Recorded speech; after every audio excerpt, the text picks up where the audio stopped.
Good afternoon, everybody, and welcome to the second day of our virtual session for the Women Impact Makers Conference 2022, organized by Elizabeth Image Branding in collaboration with PWDC, the Penang Women Development Center, supported by the Penang government under the leadership of our very good friend, ever supportive YB Chong Eng. I'll be your MC this afternoon. My name is Chandra, MC Chandra, and I am honored to be part of this event. Now, the course of till the 22nd of July, we will be bringing you so many segments, so many in these conferences where we are sharing with all of you all the things that women can do for women empowerment. All right. Now, for this afternoon till about 4:30 p.m., we got three main segments. Now, let's move on to the first segment. Before that, just want to say thank you so much to all our sponsors. Now, in this today's segment, we have 17 free gifts to be given out. Now, something very, very awesome. I like it as well. My personal favorite, chocolates. Now, we got 17 premium chocolate gift sets to be given away for all of you viewers and audiences online over here. Now, it is sponsored by our good friend from the Georgetown Heritage Chocolate. A big thank you to Georgetown Heritage Chocolate for being our sponsors this afternoon. Now, how do you grab your hands? How do you get your free gift today? Very simple. All you need to do is just tag three of your women friends, three of your female friends in the comment section and share this stream out on your Facebook page. Now, we will be checking, we'll be filtering all the back end works for you. And shortly later on, we'll be announcing all the winners of all 17 free gifts that we have for you. All right, now without further ado, I think it's already about time. We have four great ladies who are going to come up and speak to you on a very, very, very interesting topic. Now, to introduce the topic and the speakers, I would like to pass over to your moderator for this first segment, Miss Joanne Tan. Miss Joanne, take it away. Thank you so much to Chan. Wow, long time no see, brother. Yeah, long time, long How time. are you? Not too bad, not too bad. A little bit under the weather, having some slight sore throat because of change of weather. But hey, nothing's gonna stop it. The show must go on. That's right. I love the spirit. Thank you so much, Chan, for introducing me. It was definitely an honor. Chan is actually a great friend of mine, and it's so beautiful to see him again and see him such an established MC right now.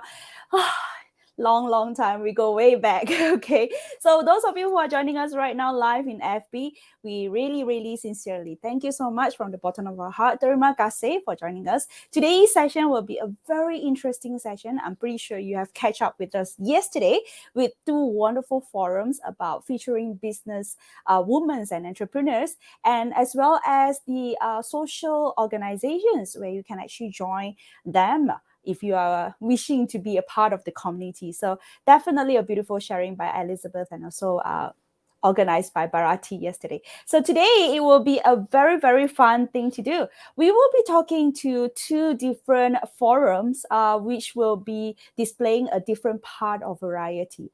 Wow, why would I say that? On a very far end, we have ladies. We call them the Golden Girls. Why do we call them the Golden Girls? I'll tell you more about it later on.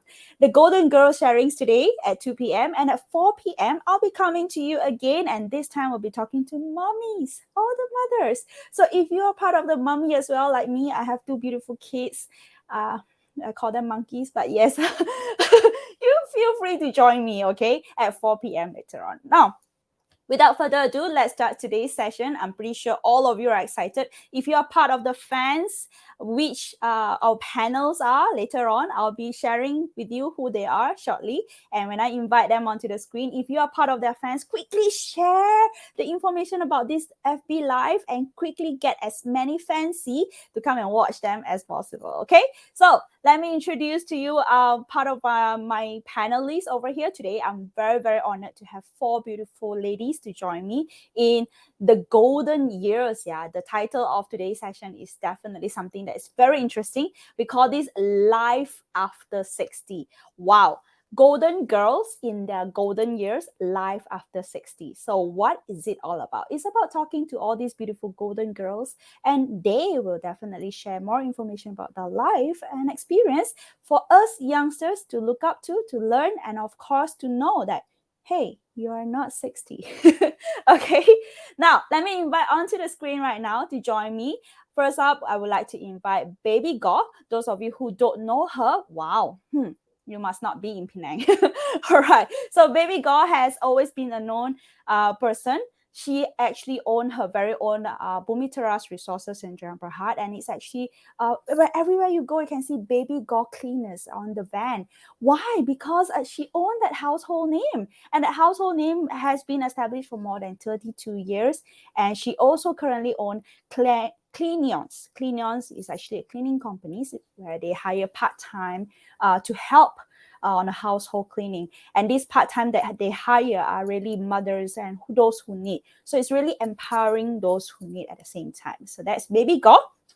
And I would like to also say hello to the next person, which is Rose. Rose Aini. Rose is actually our executive director of Shan Purnam Group of Companies. I just gave her a call this morning and I told her I'm absolutely amazed with how much time she spent over 30 years, 32 years actually to be exact, on two different companies. And she has been more than decades in a company itself. To me, working in a company for more than 5 years is already an achievement. So I really admire Rose for that. And she actually have a project which she wants to share with you on more information about leading women, empowering women in her very own organization.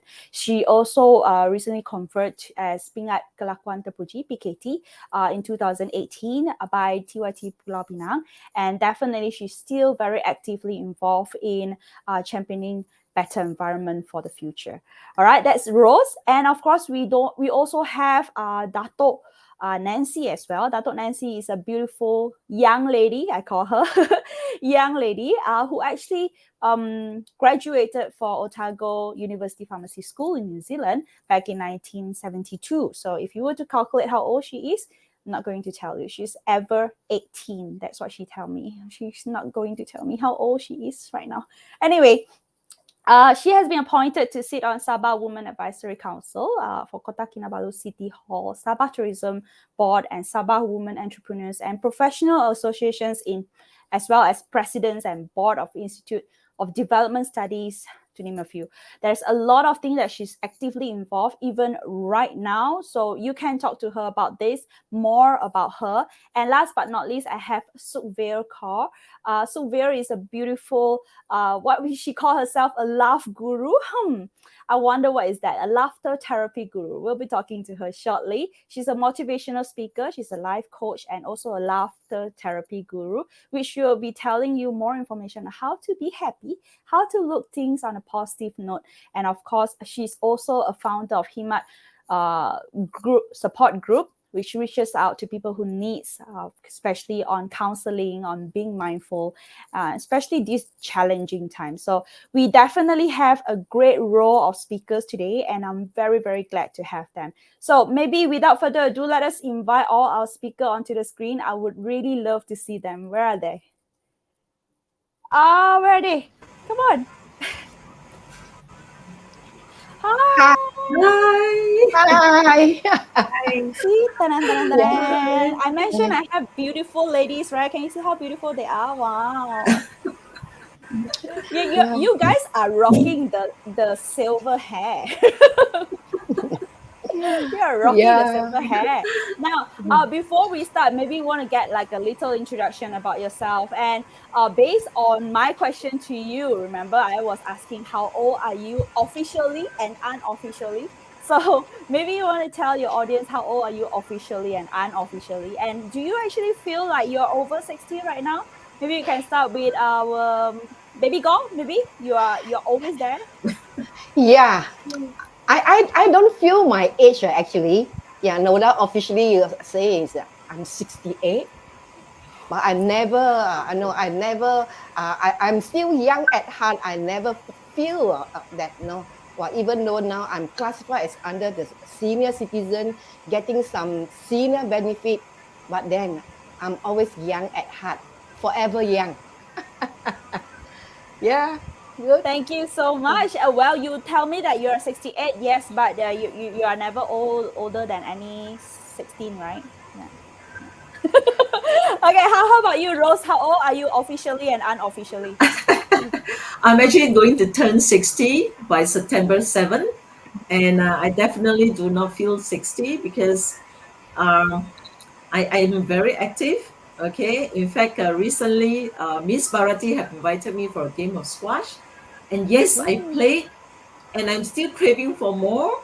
Yeah. Until my friends reminded me, hey, you should not push yourself at this age, you see, Mm. because I've not done this for the last maybe 2 decades, you see. So when I get hold of the record, I forgot my age at all. Okay.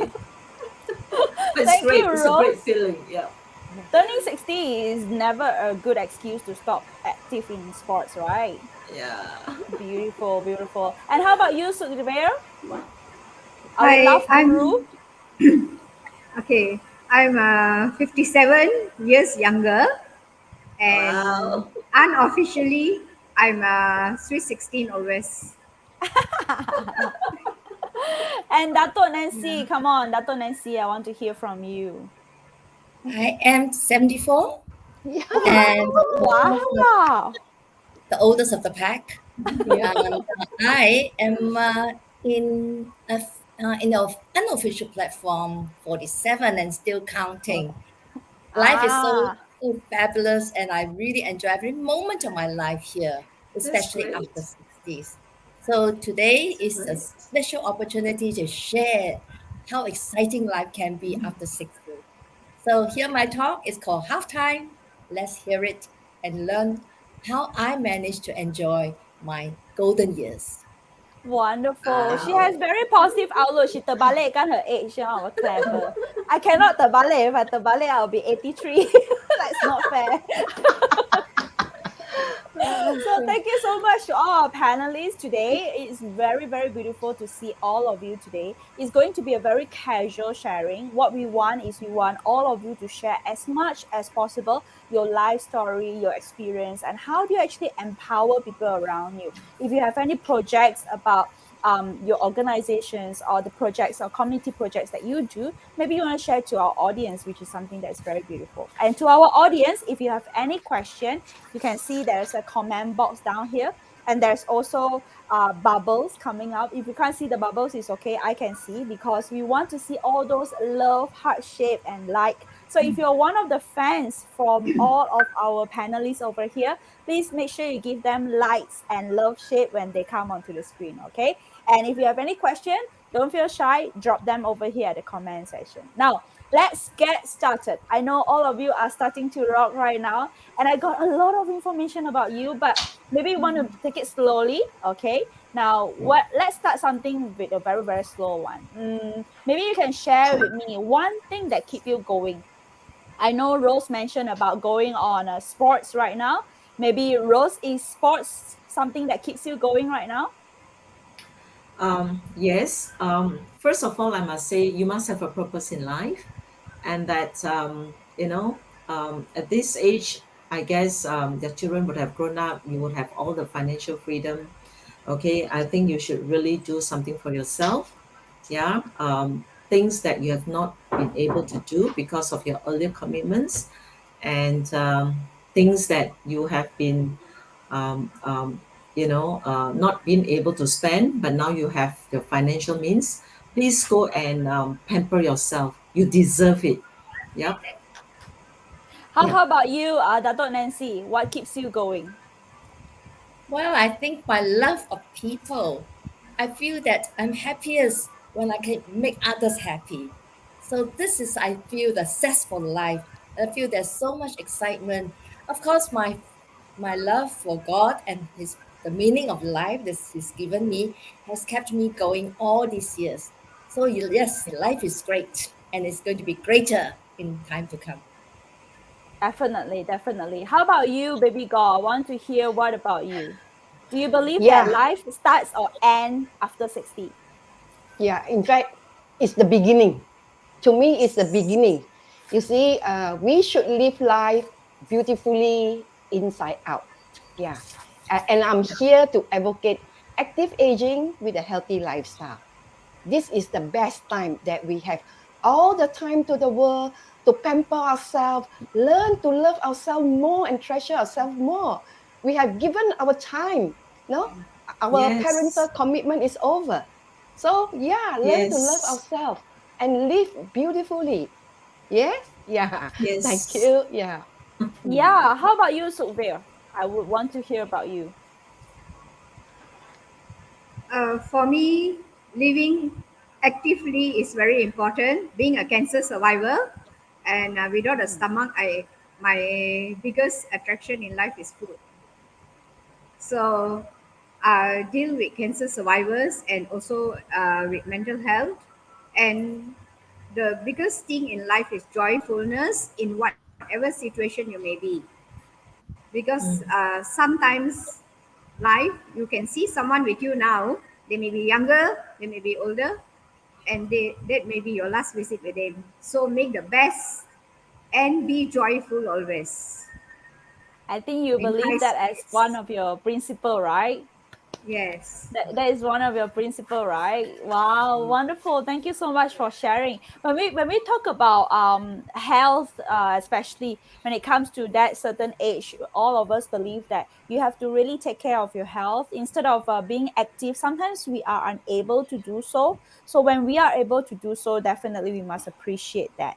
So I believe that Suvir has something to share, being a cancer survivor, and maybe from that aspect, you want to like give our audience a very good advice on taking care of their health, and from there, how to actually move forward given your age. Mhm. Okay. Um, Thank you, Joanne. So looking after your health is very important. But sometimes when we are healthy, but then if you notice there's some abnormality that's happening in your body, see a doctor. And it may not be cancer, it can be something else. But um, usually what people say is when you have cancer, you have to eat healthy and everything. But it starts before that. So your healthy lifestyles are very, very important from young, and it goes on. And also it's okay to enjoy something not healthy at times, but don't make it heavy. And once you get cancer, sometimes people say you can't eat this, you cannot eat that. You can go on the yin and yang, enjoy everything at moderate levels. And the most important is being happy, being joyful. All of us, whether you have any problems or not, we all have challenges in life, and it's something called Mm. don't give up. Don't give That's up. right. Yeah. I can see Rose is nodding your head. Rose, you have something to share? Um, well, like I said, you must have a purpose in life, yeah, and keep going, keep motivating yourself.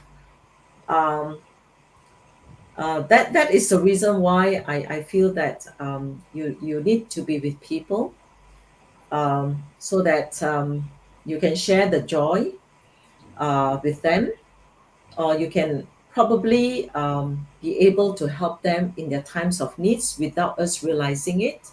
Yeah, so I think keeping abreast with the changes with your network of friends is very, very critical at this. I mean, I would say as we go beyond 60, or as we kind of age, that kind of thing. Yeah, that's something that is definitely a very good advice for everyone. Dato Nancy, how about you? What do you think? Do you have something beautiful to share, or a very good advice to share with our audience? Well, I've always been in the health industry, being a pharmacist. So to Yes. me, I enjoy talking health. And I believe that health is maintained when we have a good frame of mind. Everything starts with the mind. Our body is a very beautiful healing organ, and it can heal itself if we manage to look at life positively. I believe that if we are sick, we seek doctors.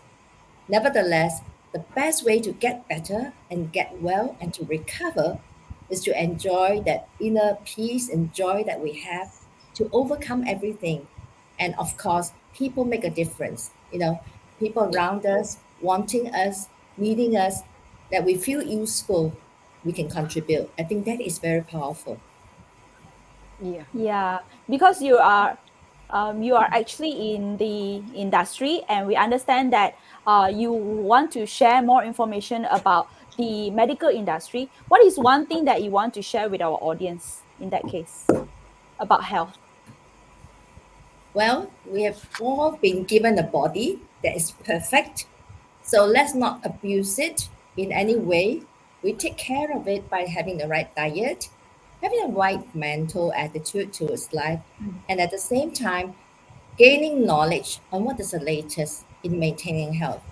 I always believe that if we're healthy spiritually, you will be able to glow with that radiance, and that will spell health to those around us. Physical development is part of my life development, and I always believe in maintaining a good body that will provide a good image. I appreciate very much that the organizing chairman is an image consultant, Elizabeth Hall. And absolutely important is for us to project that image of health, professionalism, and joy in our lives. And I believe that will be the fundamental basis of a healthy living. That's right. That's right. I can see Sylvia would probably want to share something about laughter, but let's move on to Baby Gore. I think Baby Gore has a very active lifestyle as well. Baby Gore, you have something that is very interesting. I would really, really love to highlight on you, because the Amma fashion show that you told me about, Yeah. would you want to tell us more about it? Yeah, in fact, this is like, it's also our state government vision, active aging. So this is one of this project, this is actually meant to encourage the senior citizen to come out, to share, to give. So this amazing Amma's fashion show is actually all grandmothers. To qualify to take part in this event, they must be over 60 and they must have grandchildren to call them Ammas. Is to inspire them. They are all just ordinary housewives, ordinary women. Yeah. You see? So you can imagine. Yeah, I have this Amma, like, until 90 years old. She can still shake.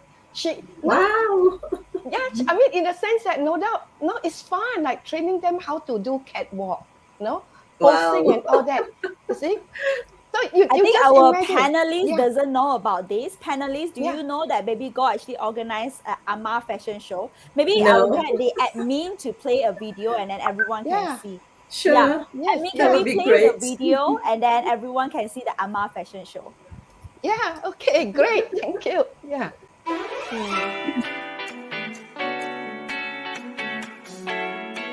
This is the first time that Rose Charity has organized such a big event, amazing grandma's fashion show.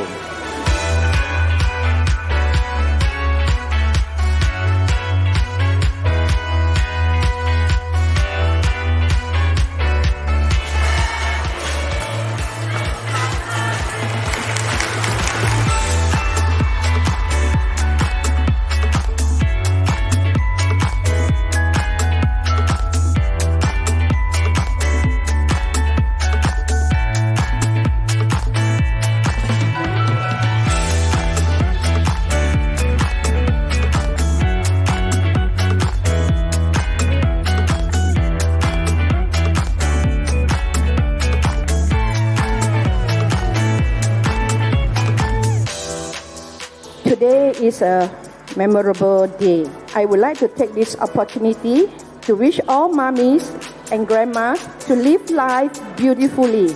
Happy Mother's Day.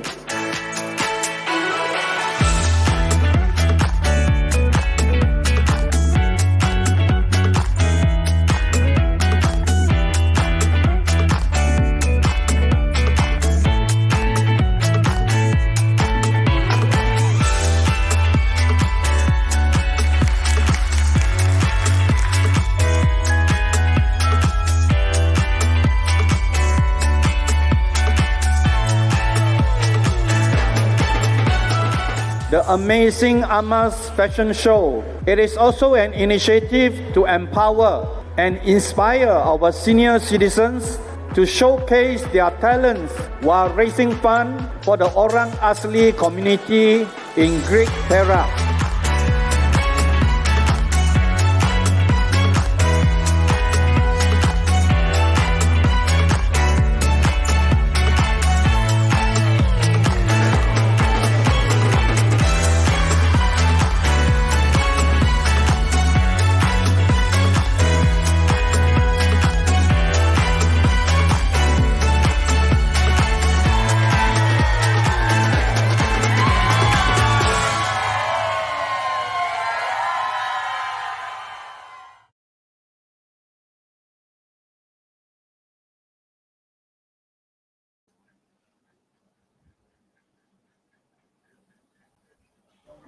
Do you see the video? Is everyone excited to be one of the Ama? Yes. Now I want to be one of the Ama to look at the glamour behind it. Baby girl, come tell us more about the information. How excited it is for all our participants. Can our panelists join as well? See, all the panelists are brightly smiling. And You are senior citizen and with grandchildren only you are qualified, okay? Yeah. In fact, they are all ordinary grandmas, no, staying at home, taking care of children. And then when I initiated this Amas fashion show, I was worried, don't know whether I can get enough participants. But surprisingly, before even we really, how to say that, publish out, it's already full. And there are some Amas coming in. Can allow me to join, please? No, it's something a life experience. I've never do the catwalk. No, I've never in such an environment makeup into that so gorgeous and all that. So I tell them it's sorry. But then they supported by coming to the dinner because it's fundraising. And then the Amas like musical ensemble. Just imagine they also taking part. Taking music is just for pastime. No, learning some skill, and yet they are not performing in concert. You see, they feel so proud they can contribute. Then even the dance performance, they have been called up to do for parties and a dinner. You see, you see. So this is like getting the Amas, to come out, to share, to contribute, to the community. We are still of value, you see. Not that, tak laku already. No. We share knowledge, we share experience. You see? So definitely, it's something definitely. like, as for Rose Charity, it's something like ongoing. We have like once a month, these Amas will come together, cook for the homeless. You see? And then in fact, we have like classes for the Ama to learn digital, how to use their WhatsApp, the e-wallet and all the touch and go thing. Yeah. So if you are talking about this thing, I can continue going because I'm so excited. It inspire so many Amas, you see, to come out. Yeah, I can see because you mentioned that all these Ama must be actual Ama. It's not like what we call Nato Pong, it's not Nato, right? So it has to be a real Ama with real grandchildren to be qualified as one of the models in the fashion show. So thank you so much for initiating this, baby girl. I think this is something that's very empowering. You are actually giving and also allowing all these Ama to feel beautiful again, get the makeup, get the hair done, dress up, and walk the catwalk. So it's definitely a very good experience. So this is one way to empower women. Now, I also got to hear from Suvir that you have your laughter therapy to empower other people. Is this something that it's very easy to do? Because laughter therapy seems something very niche, or probably we never hear that before. Would you want to share about it? Yes, Joanne, thanks. Laughter therapy started from India, has a form of exercise.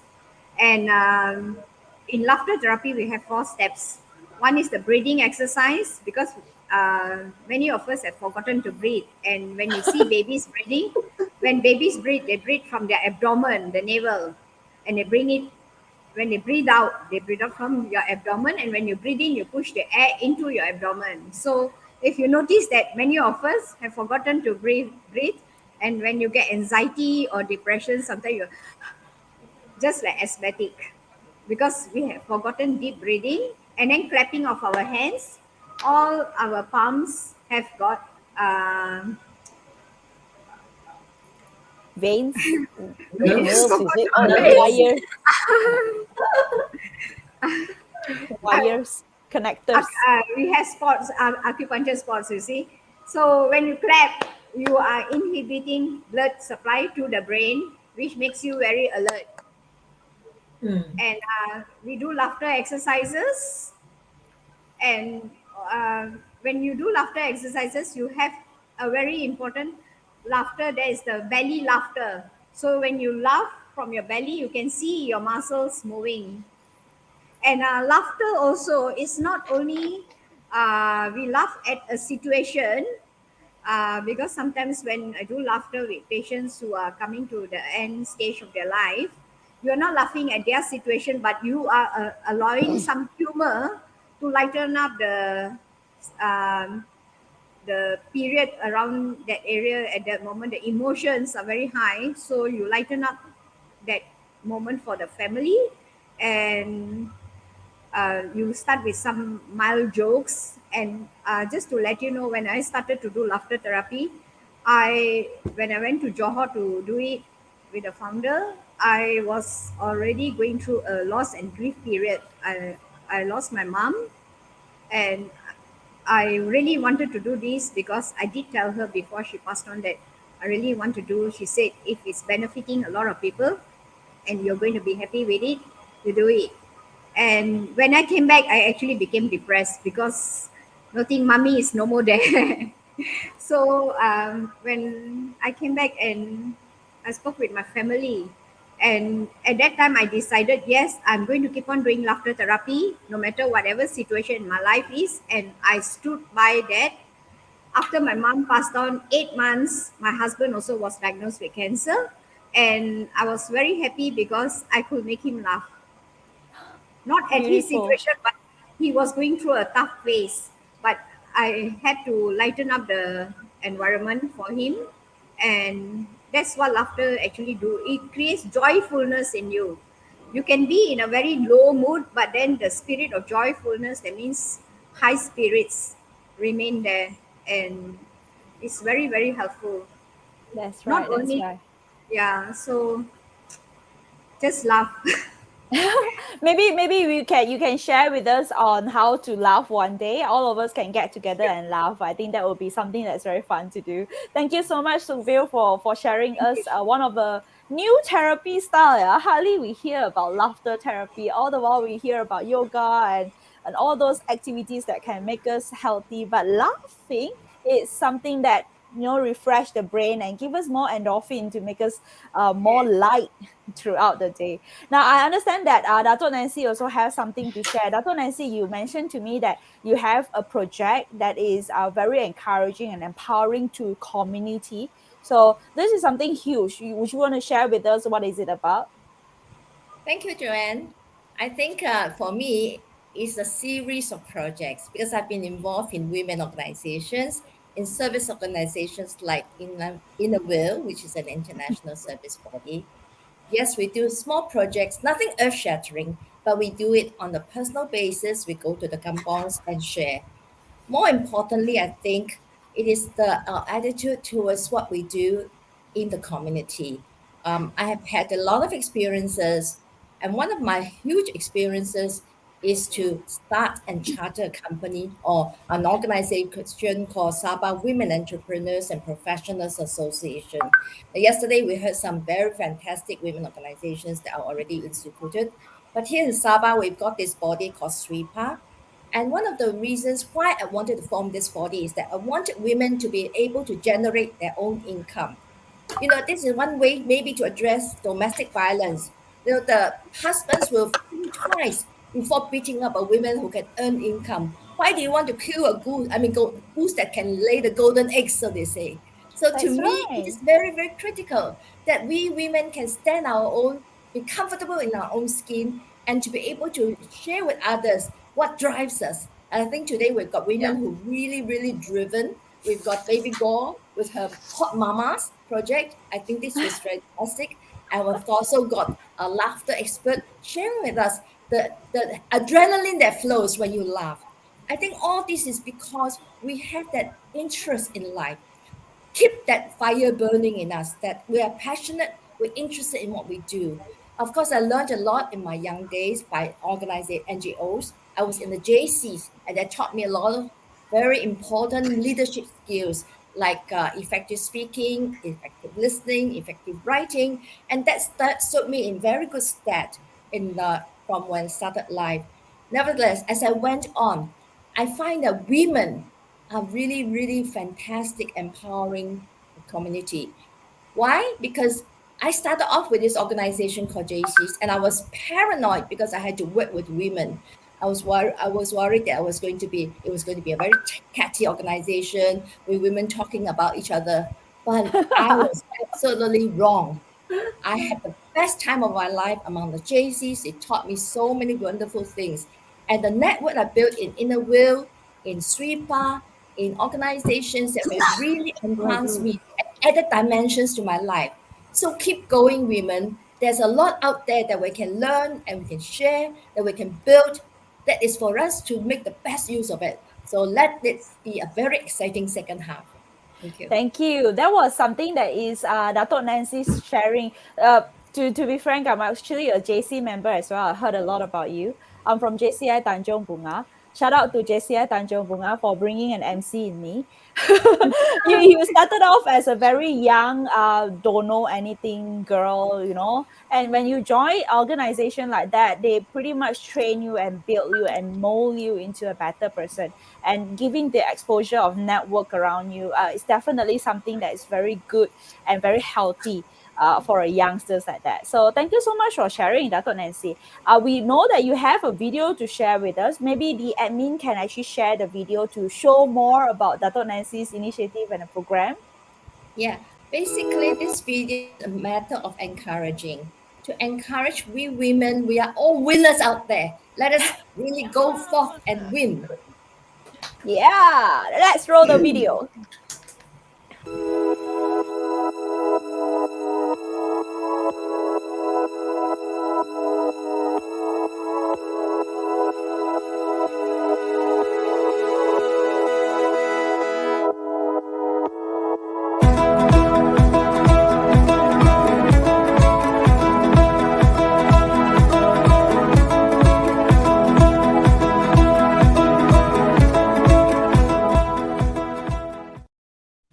You see all those wonderful videos. Well, thank you so much, Dato' Nancy, for sharing with us such beautiful pictures and images. Wow, lifetime achievement, yeah.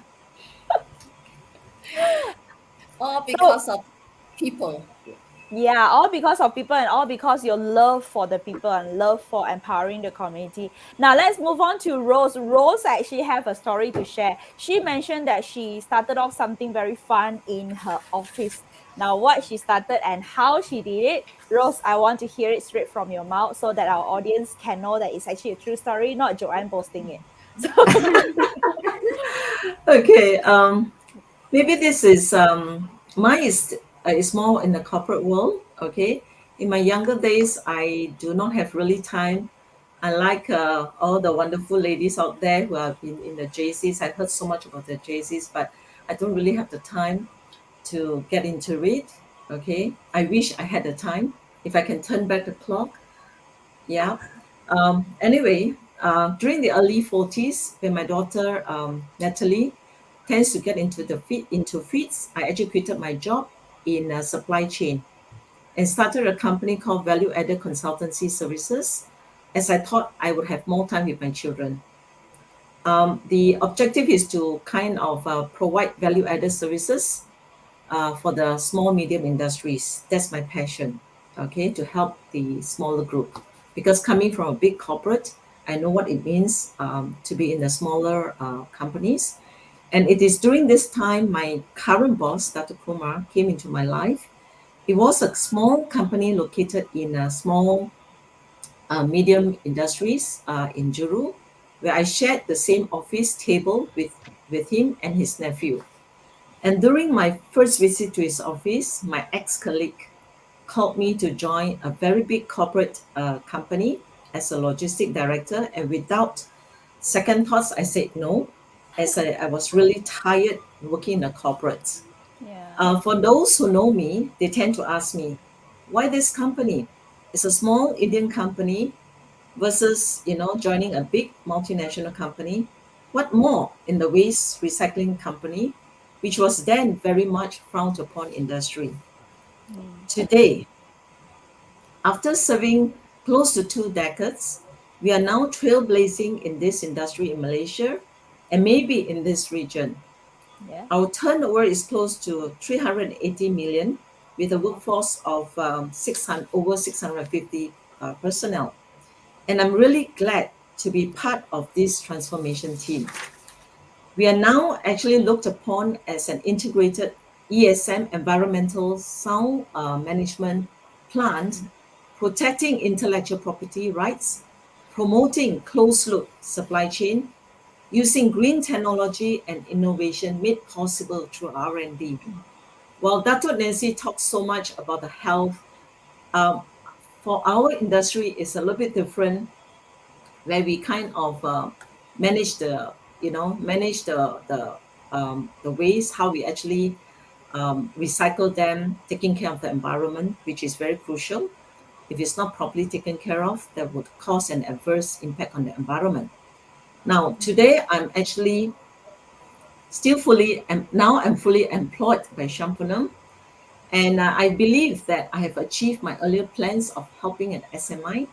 It was my passion to help the small medium industries, and then it was later on it was my commitment to leave a legacy behind, promoting sustainability framework of the 3 Ps: people, profits, and the planet. And what is very important, we have to be very flexible in our mindset, yeah, as we moved on, along our career, yeah. So um, and the other thing that I really want to highlight here would be um, well, in a corporate world, in a very much male dominated working space, most women will feel intimidated, especially being the only female, Yep. and Yep. what more as a Chinese among all the male counterparts who are mostly Indians. I was very privileged, yeah, and blessed to have a boss who really gave me space to grow and to perform and to give my best to the company. And I must say that it is that kind of confidence that I've been wearing all these years to excel and to be where I am today. And I really enjoy what I'm doing today because I really want to leave a legacy behind. And at the same time, I must say, my clarion call of unleashing potential inspires me to devote more time nurturing people to live up to their full potential. I do not have so much time to reach out to the women like all you wonderful ladies did. So I start with my own Small. team of circle of colleagues whom I can actually reach out to. Yep. I help them, and I would say during the pandemic time, I managed to join the Penang Women Entrepreneur Mentoring Program, and that's how I actually started engaging and helping women. And through my network of friends, I help to connect and help women grow through network and give them all the positive energy and drive them um, to know that that is still whatever that they have in mind, whatever their mind can conceive and believe in, it can They be can do it. achieved. Yeah. Yeah, thank Yeah, you. that is something that is very beautiful to share. Definitely a very good principle, and I actually know that a lot of you, especially my dear panelists over here, I actually have a very strong question to ask. I want to know, how do you actually balance your life? We know that a lot of you are still very actively involved in your work, in your community work, in your businesses. Like Dato' Nancy is forever there, still don't never consider pension yet. So what exactly, how do you actually do that? Because our audience would want to know, given your age, a lot of a woman especially would be feeling like, oh, I'm so tired, 手疼脚疼, everywhere painful. I don't want to do anything. I just want to like relax and watch my Huahi die maybe. But um, but how about you? How do you actually balance your work, your community work, and also your life at home? Taking care of the grandchildren, running around with them. Dato' Nancy, what do you think? Thank you for that question. Balance is something that we always continue to fine tune and continue to sharpen our tools to. Yeah. We're not there. We're never at the destination. But nevertheless, to understand that there is a time and place for everything. I was in business. I was in a very, very intensive business. And of course, I survived all the ups and downs of business. Don't think it's always a bed of roses. It's got its moments. Yeah. Nevertheless, I think it is important to realize that if we work forever, crazy, all our lives, this is, to me, absurd. Let's have time for ourselves. Let's have time for our family. It's continually a balance. It's okay that it's not business as usual, but it should be business ongoing. Any Mm. form is a business because we're dealing with people and we are dealing with people who need us and we're using ourselves to help others. Our families need us. Our social skills are there to employ. So I make use of that. I may be in other types of business, like I serve on the social tourism board. Then now start a special council called Health and Wellness Tourism Council. Then I serve in the DPKK or the City Hall, and I now go into a committee that promote healthy love KK committee. So you utilizing our skills, what we've learned, what we acquire over the years, and continue to contribute and learn and share. I feel that's important, and that is balance. Of course, I'm very privileged and very blessed to have a very understanding spouse, also household help. This is the beauty of being in Malaysia. Sometimes you can get household help to help you with all the mundane chores. So definitely I've had a very blessed life and I'm still going. To me, life is exciting. There's so much more to explore. Let's keep the adrenaline going and keep Can you see ourselves. all the lights coming up for you? You did see all the lights coming up for you. Okay, so all the love and the lights coming up for you. Definitely, I think that's something that is very good to highlight. You mentioned about all the work that you have. I think it's rather unfair that you have 48 hours yourself. Everyone has 24 hours. That's not fair. All of us got 24. How come you got 48 hours? How about you, Sylvia? Do you balance life right now? Because I know that you mentioned that now you appreciate life more. And Dato' Nancy mentioned that she is very lucky to have a very supportive spouse and family members. How about you? Do you have a supportive circle around you that can enable you to balance what you love to do and your life at home? Yes, I got a very supportive spouse. He's my good friend, my mentor, and we communicate very easily. So in there's yin and yang. You see, you also have to look after yourself. That is time, your own time. And I have my social contacts with my girlfriends, our cancer survivors who are stage 4 and Yeah. everything. We do a lot of dancing, we do a lot of laughter, we do a lot of getting together and eating good food. So we do enjoy our life. And then also my alone time, that's my self sevas. You need to look after yourself, very very important, where your meditation or mindfulness come in, when you observe what you have gone through the whole day, and learning to say no when you're already up Tired. here. Yeah. Yeah, you're already tight, and sometimes it's very difficult, especially for a woman, to say no. And I'm very blessed because I reached my menopause at the age of 31. I always look at my whatever happened in my life as a blessing, because currently now I will say I'll be living a golden life. You definitely are. Let's talk about that very shortly, because we will come back to you. I have very strong request to ask you to demo how to do a laughter therapy. Yeah, And I yeah, can see our panelists is nodding their head as well. Maybe all of us will do the laughter therapy short while before we end our Sure. session. But right now, let's move on to Baby Gore. Baby Gore, you have so many projects. Bumi Teras Resources has been around for more than 30 years.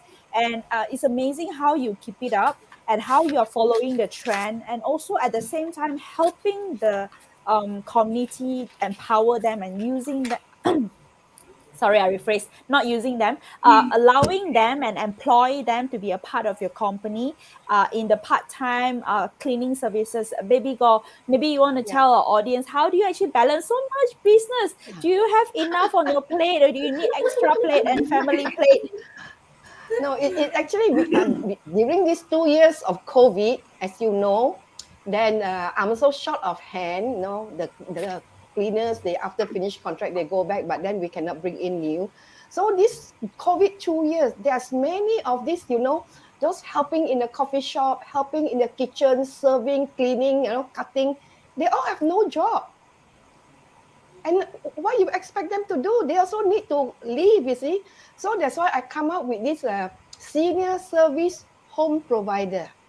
So they can be a part-time, freelance, hourly caregivers or elderly transport assistant, you see.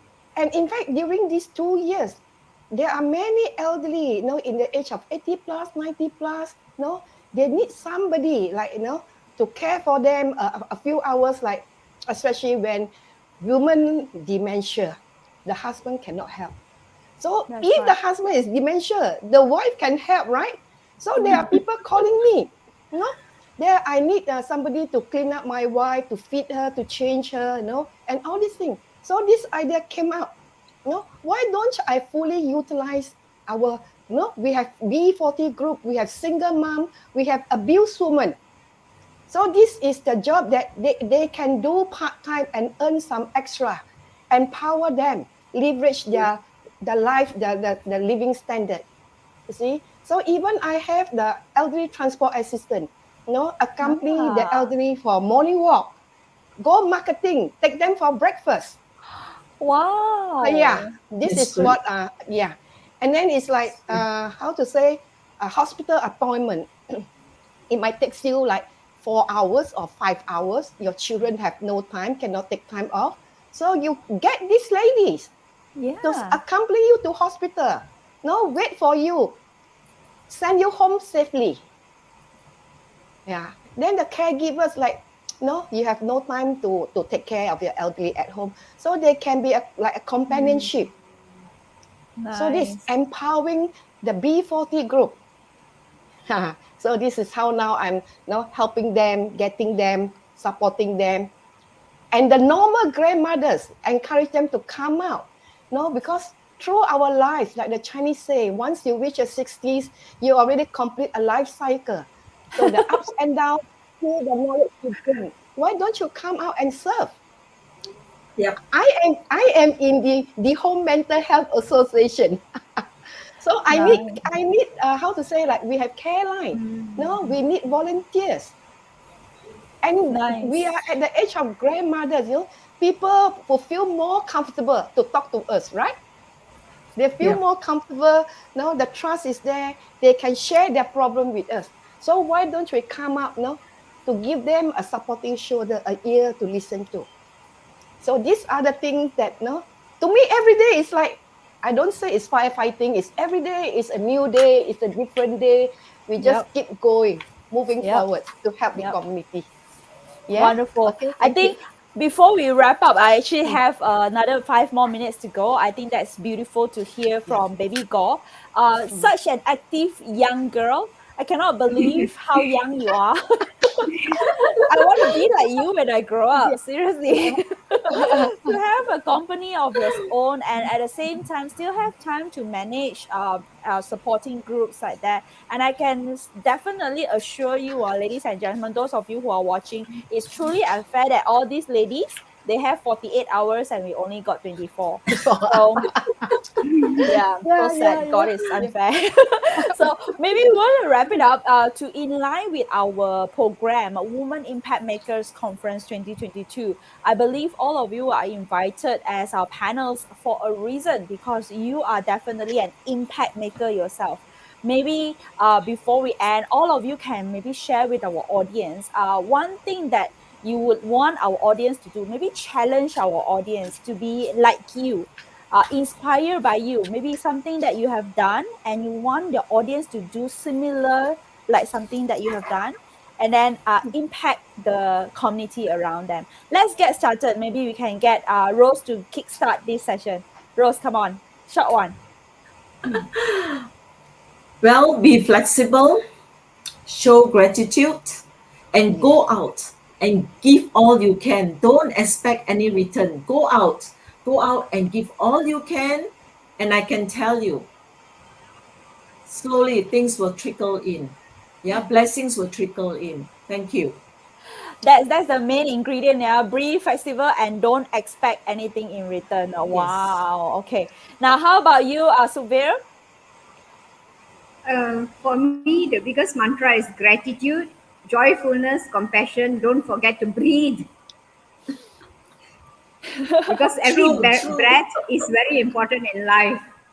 Yeah, Yeah. that's right. That's right. Dato Nancy, how about you? You have been impacting people around you. Do you have something for our audience? You want to challenge them to do something similar like you? Keep going, keep learning, because it's lifelong learning for us all. And when we reach our stage like this, we can say, oh, we've been there, we've done that. But life can go on, and there's a lot more so-called mountains to scale. So keep going and mentor the young. We've learned, let's share what we've learned and help to bring the young ones up, because that's what it is like, generations after generations. Thank you. That actually Yeah. brings me to a very close question, yeah. And this question, thank you to Tammy. Shout out to Tammy, 姐姐. Thank you for highlighting this. This is one question that I really want to ask, and you actually read my mind. Tammy has a question: how do you handle a miserable grandmother who fights every day with her family members? And she specifically mentioned baby girl. Baby girl, you got a lot of fight, is it? No, because when at this elderly age, we should treat them like in kindergarten. Play with them. No, go Yes. according to their mood. You see, that's how to win them. No, if they say one word, you answer another word. That's clashes. So that's why I'm how to say that my caregivers, no, like it's companionship. So we have to play along with them.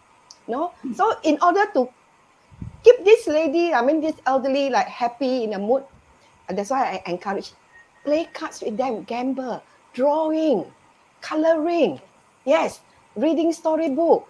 So it's like they are going back into the kindergarten stage. So treat them that way, and they are happy singing. No, and then like dancing, put the music on, yeah, hand up, hands down, you see. So this is to motivate them. No, yes. That's right. So That's to right. me is that we come with nothing, we go with nothing. So whatever we acquire, we learn, share it out. No, kindness and compassion. Yeah, this is what I encouraging. This we can give, we can contribute to the True. community. Yes. True. Thank you. One last one before we go. I have a lot of people asking for Sukvir to demo. We have 2 minutes for you to demo, Sukvir. Okay. Now, maybe we can Sure. display all the panelists together, and then all of us can learn from Sukvir. Sukvir, you can guide us on how to do the laughter therapy. Okay. Okay, everyone. Let's reconnect to our inner child, okay? Like baby God just now said. Let's just laugh. Okay? So it starts with clapping. Clap, put your palms together like you're praying. And then clap. Okay? Okay? 1, 2, 3. Ho, ho. Ho ho Come on, I can't hear any one of you. ho ho ho Ho, ho. Oh, ho ho. oh, Ha, oh, ha, oh. ha. Oh, ha, ha, ha. So now gradually we increase, okay, the momentum. Ho, ho, Ho, ho. Ha, ha, ha, ha, ha. ha. Ho, A big ho, ho. broad smile on Ha, your face ha, this time. ha. Come on. Oh, Ho, ho, oh, oh, Rose, you have to smile while you ho and ha. Uh, ho, ho, Ho, ho, ho. ha, ha, ha. Ha, ha, ha. ha. This is Okay, where I'm now laughing you already. Yeah. since we only have 2 minutes, you're already laughing, right? So we're Yeah. going to do very good. Very good. Very good. Yay! Yay, Yeah, thank yeah. you so Oh, very good. much. Yay. Very Very good. good. Very good. Yay. Yay! Yay. We Very have good. another Very good. session of laughter Yay. again. There you Now, have it. Thank you so much, Subir. thank you, okay, thank sure. you. Okay. Namaste. So, to all our panelists, ladies and gentlemen, those of you who are watching, a big clap to Suvir from Himat Group Support. We also have Rose Kwan, who is our executive director for Shampornan Group of Companies. Baby Gaul, the ever energetic Baby Gaul from Bumi Teras Resources, Sendera Berhad. And last but not least, Dato Nancy Ho, all the way from Sabah. Thank you so much. And to all our viewers right now, thank you for joining us over here on this wonderful program, Golden Girls in their Golden Years Life After 60. Every panelist, you want to wave and give them a Yeah. goodbye kiss. Bye. Back to you, Chan. Thank you. Bye. Thank you, thank you. Thank you.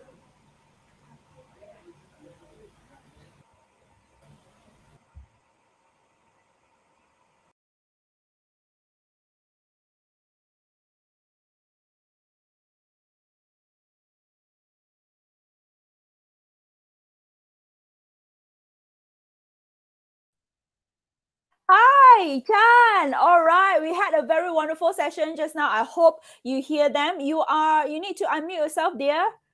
You need to unmute yourself.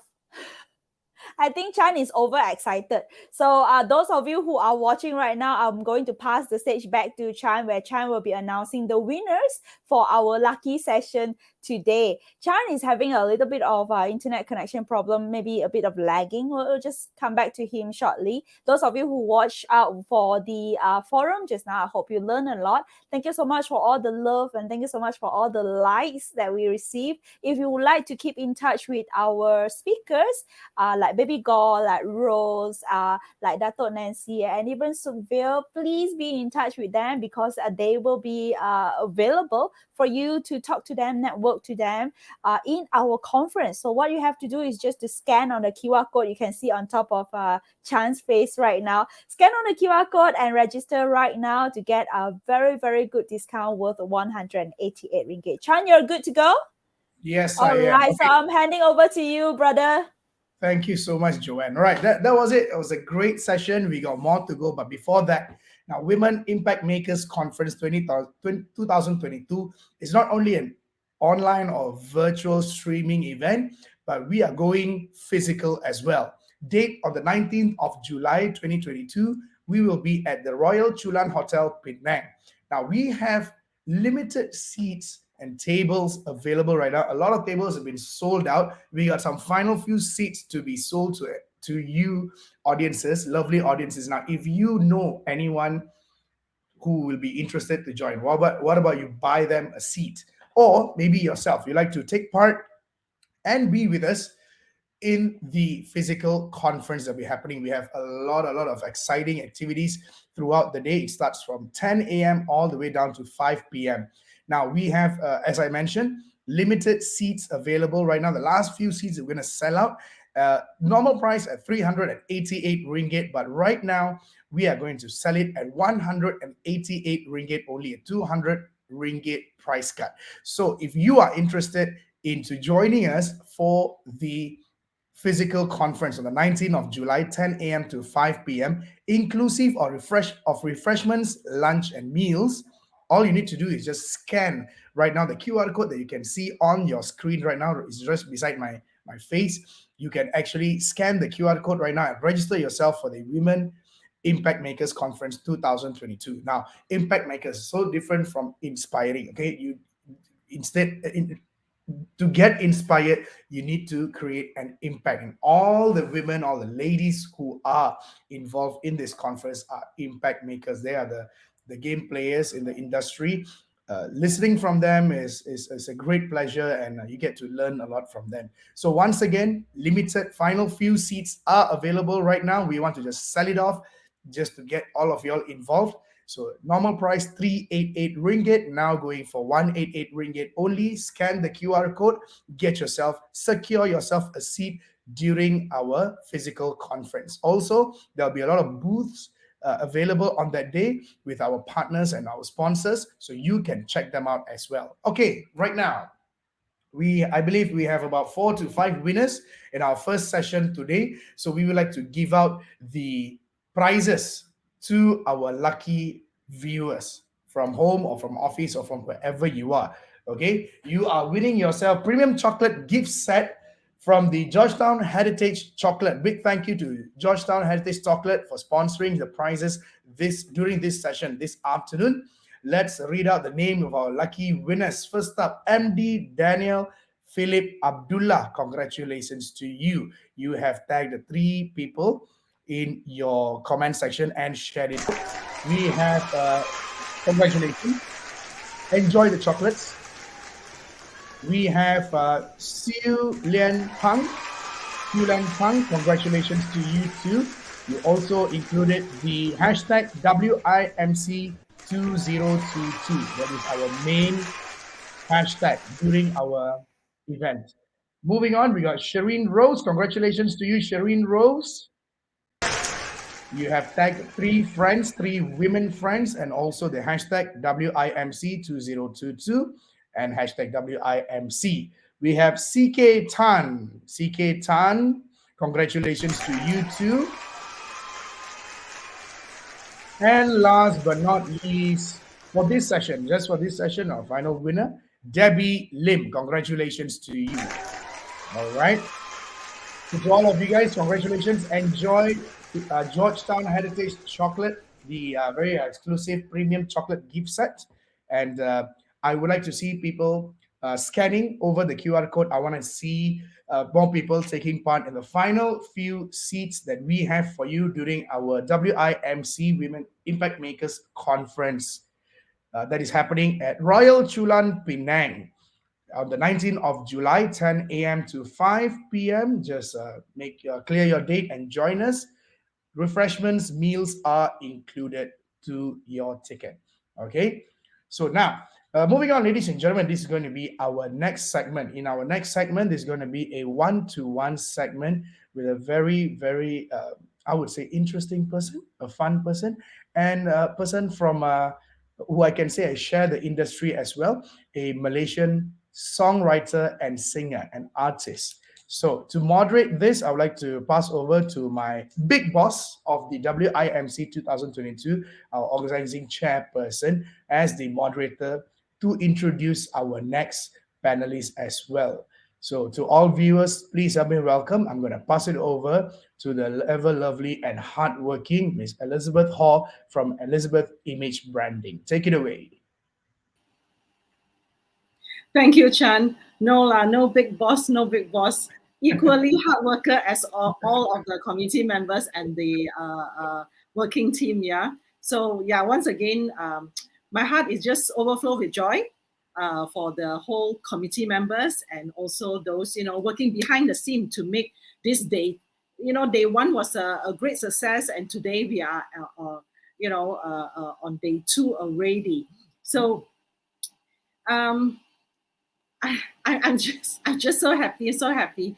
Not just that it's a successful event, but it also helped the team to bond and to bond us together, to help us to get to know each other better through working, co-working with each other, and not just within the team, but it is with our sponsors, getting to know our speakers. And imagine we have 80 speakers, and now we have 80 new friends, 80 new co-workers to work together. And just like yesterday, the women organization, the six representatives from 6 different organizations already are way into planning how to collaborate. So, day one already sets the tone that, yeah, we are making impact in small little ways. So don't be discouraged when you feel that well, what I'm doing is not making an impact. This I'm telling myself, even right now, I'm telling myself that, it's not that big of an impact, but every single impact, every single action, when collectively together, we pour all the efforts and all the ideas and all the resources together, we will make big impact. Starting from Penang, then we expand to other states, making impact in the whole Malaysia, and transforming the whole nation.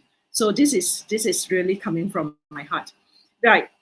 So thank you, Chandra, once again. Yeah, warmest greetings to all. I know I babbled just now. So welcome back to our Day 2 FB Live pre-event teaser. Now, this is a 4 days FB Live of interviewing women all across the region, both near and far, and from different ages. Just now, we've just witnessed, our Golden Girls. Tomorrow we'll have our college girls. So from different ages, different experiences and passion. Now, this 4-day session are to create awareness of what we are trying to achieve for the Women Impact Makers Conference 2022, that is collective effort by women, organized by women, for women from different organizations.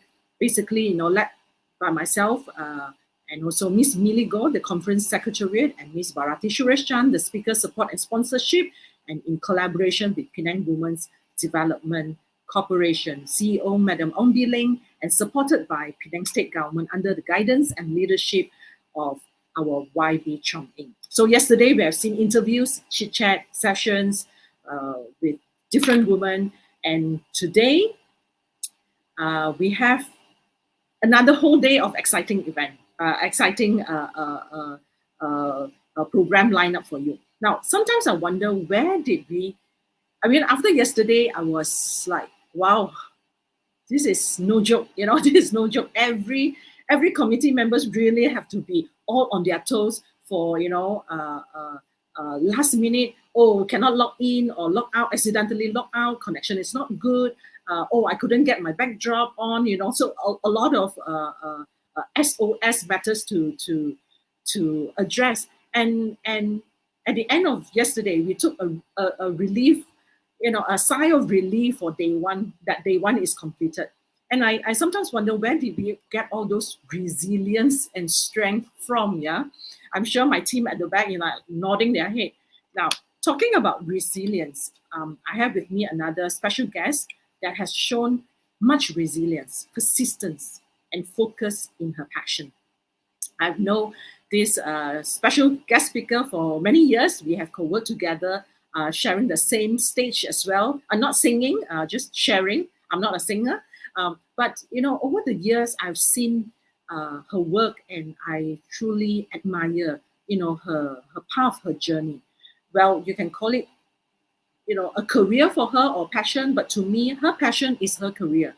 And her career is nothing but pure passion and purpose in life. So she is none other than Miss Juwita Suwito.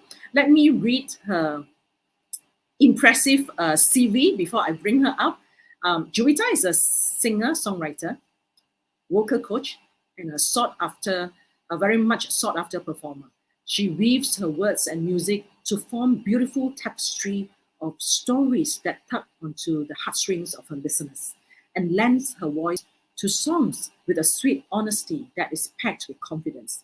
Now, Juwita's studio and her live albums has garnered an impressive list of nominations by Anugerah Industry Music AIM, in short, Malaysia. She has also featured in regional television and movie soundtracks.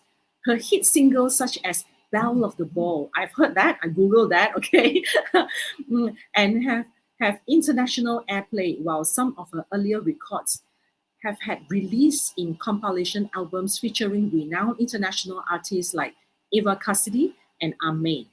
Now, Juwita's performance highlights include the Kota Kinabalu Jazz Festival. Now, Penang Jazz Festival just happened.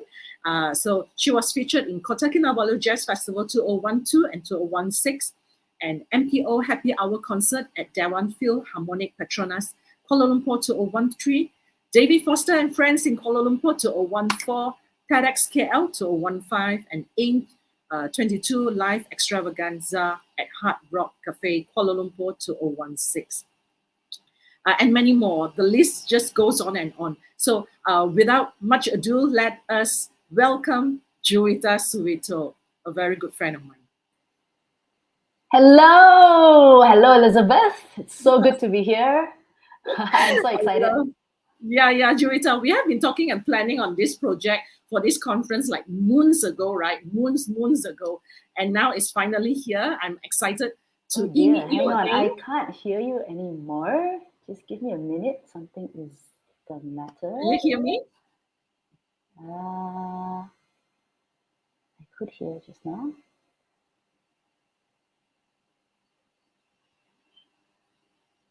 Perhaps the audience, can you hear me? Technical problem. Let me check Facebook if the audience can hear me loud and clear. You can hear me, right? I can hear you. Let's see. Thank you, Bharati. Thank you, Bharati, for tagging or for watching. Jessica, Millie. Yes, Hang. Okay, so audience from Facebook can hear me. Yes, we can hear both of you. All right. Juwita?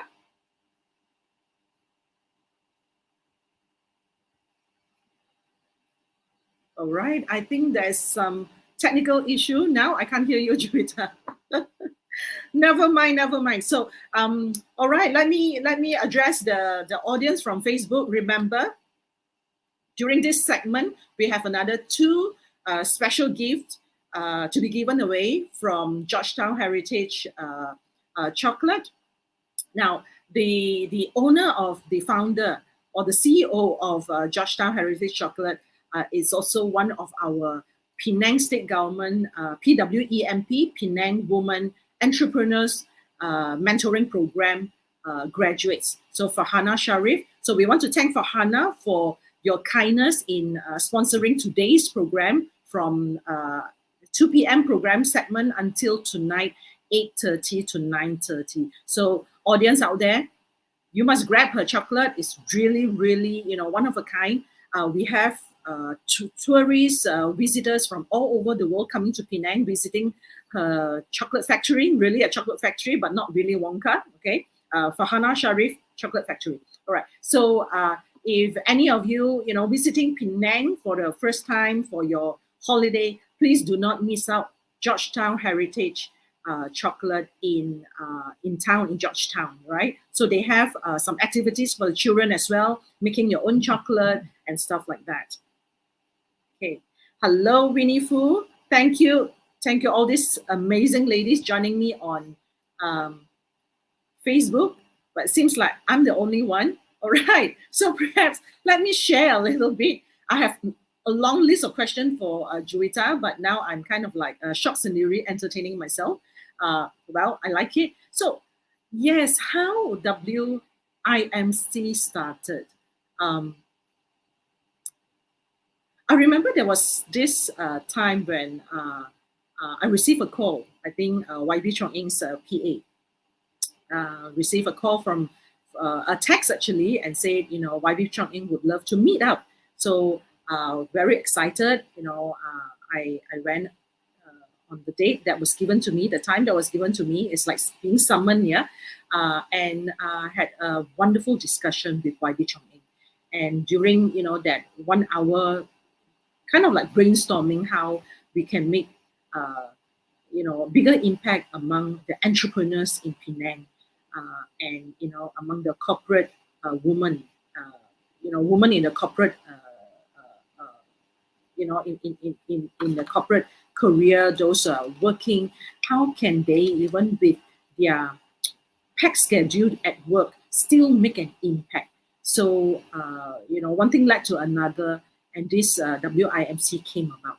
So once again, we are very grateful for the platform given to try out new things, to try out really try out new things. This WIMC is as I mentioned many times, started with a dream, like what about have a full 2 full days of program, from 2 full days program led to, hey, what about still don't stop at just 2 days, but continue with providing skills and workshops for women. So we don't want to be a touch and go conference, but let's not stop there. We want to continue to reskill and empower and equip women through training and workshop.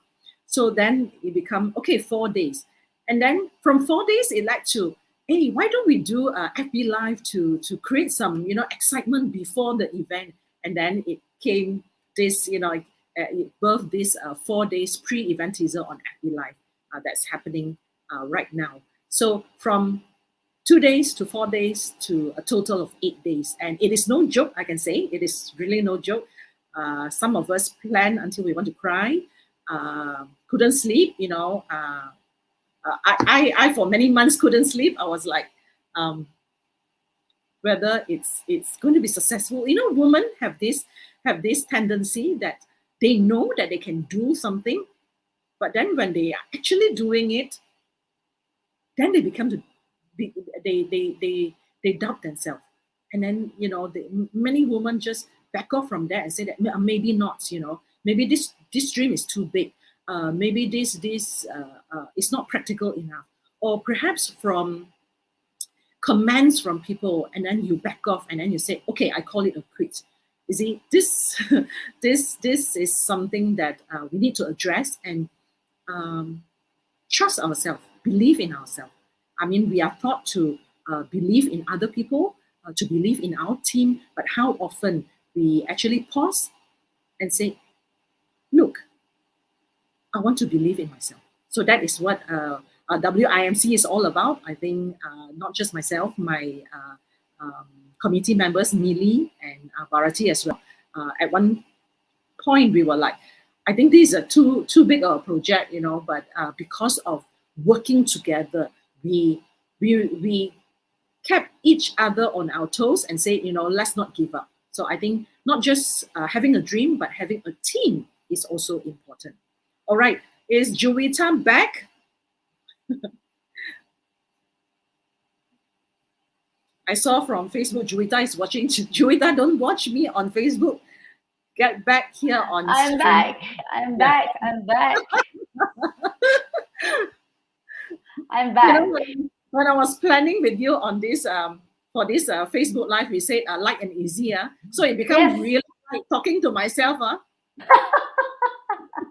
Yep, sorry about that. I tuned into Facebook just in case I can't hear you there, so at least we don't have any more delay.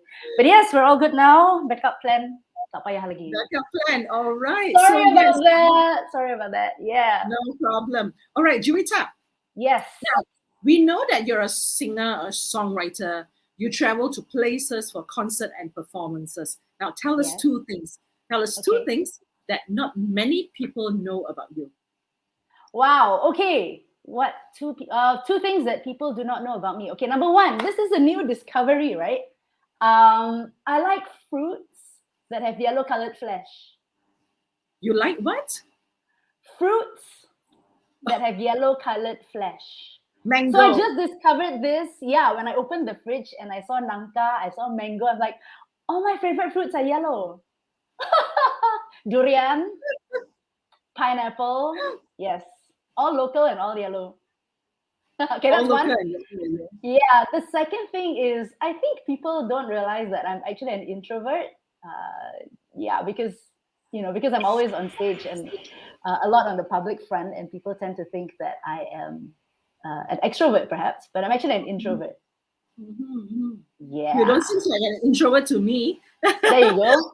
I think very often, many facets of our life are being nurtured, like being nurtured. But at the end of it, our true personality still, creep out, and then we need to say for an introvert, we need to back off a little bit, and then hide ourselves, and then recharge. That's right. That's Being right. alone. Yeah. Yeah, yeah. So now, my next question is, Yes. since you mentioned being introvert, Okay. now, as a performer, you are so, you just mentioned that you need to be on the stage, you need to entertain, you need to build rapport with people, connect with people. Now, how do you, for all those introverts out there, okay, what are some of the uh, tips or suggestions of method of recharging for introvert? Oh, okay. Having time for myself, and also knowing what recharges me, right? So for me, being out in nature is very, very therapeutic. When I'm just sitting in a park on a bench somewhere and the breeze is blowing, that's like, oh, okay, heaven already. Reading a book, I think knowing what helps you to recharge, and also knowing that you're an introvert in the first place. A lot of us is like, hey, why after I'm with people I feel so tired, why? And now that I know that, it really, really helps. And it also helps to know other people's personalities as well. So I understand if people, like if you're working with people, for example, and I had a colleague once who he would be like, "Yeah, I can't work alone lah." Like during MCO, right? Like, yeah, I cannot lah. It's like, and knowing this introvert extrovert thing really, really helps to understand people as well. So in working with people, it's great lah. So yeah, just taking care of yourself lah. Yeah, I think it's very important. First step is awareness of who you truly are. Awareness is Definitely. one, acceptance is another. You see, many people, they are aware that they are introvert, but then they beat themselves that they are not charismatic enough, and then this is where the stress comes in. Like, why can't I be more talkative? Why can't I be more charismatic on and find it so easy to grab the mic and go up on stage and Yeah. just crack some joke. So I think this is one thing to very important for everyone.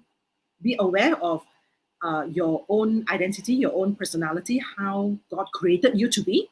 Second right. is that really to embrace, like really, I embrace myself being an introvert. So for me also, I find more energy being alone. Actually, I'm also an introvert, but because of my nature at work, I need to be out there.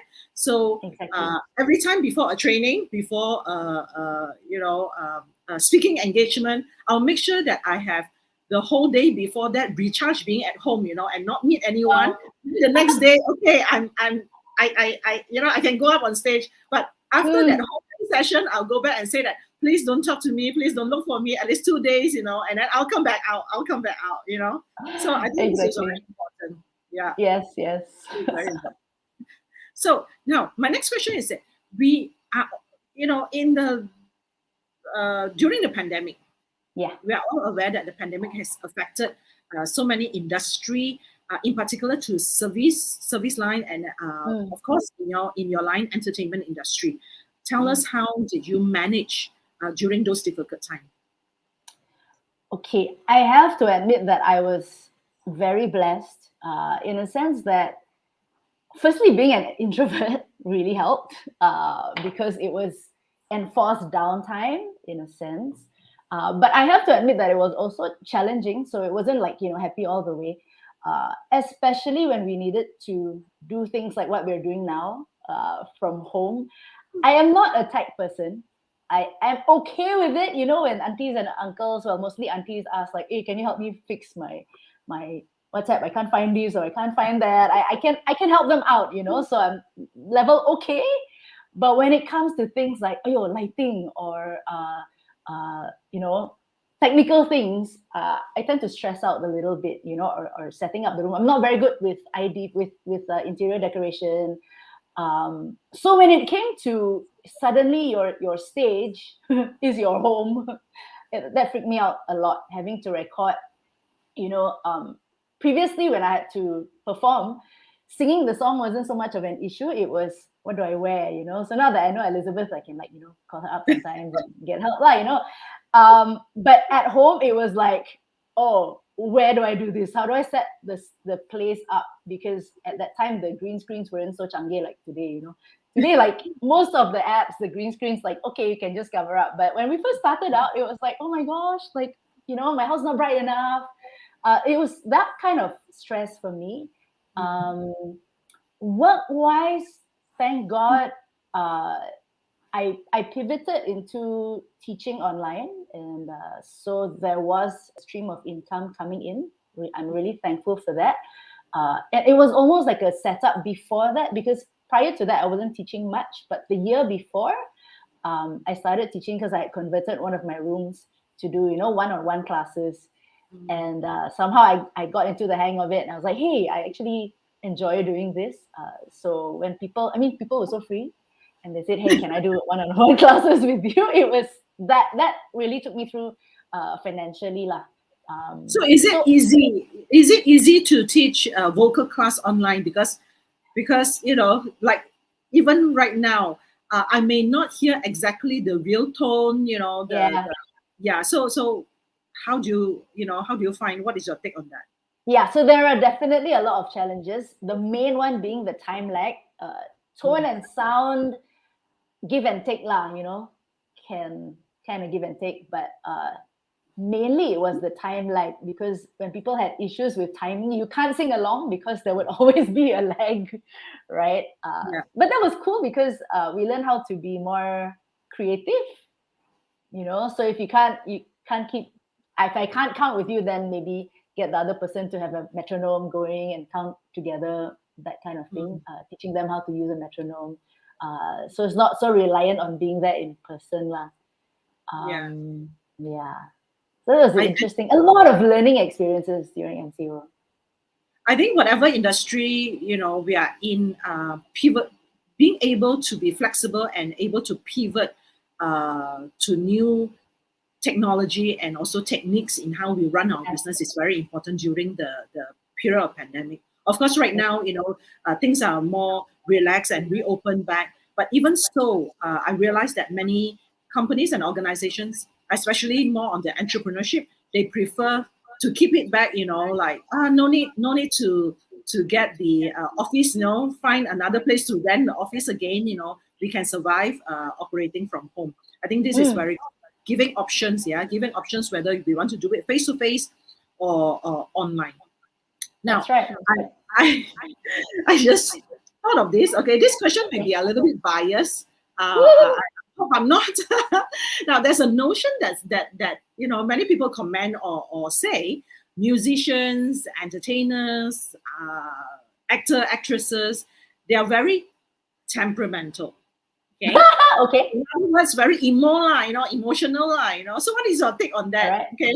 Okay. Defend thyself. Okay.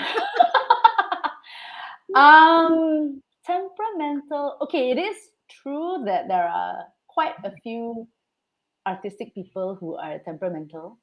However, I sometimes think I'm not temperamental enough, and therefore I'm not that artistic or creative. But I am emo sometimes. I do get emotional about certain things, and I find that firstly, you need to know how to balance that out lah. Because if you're like emo all the way, also then it's easy to be not functional, right?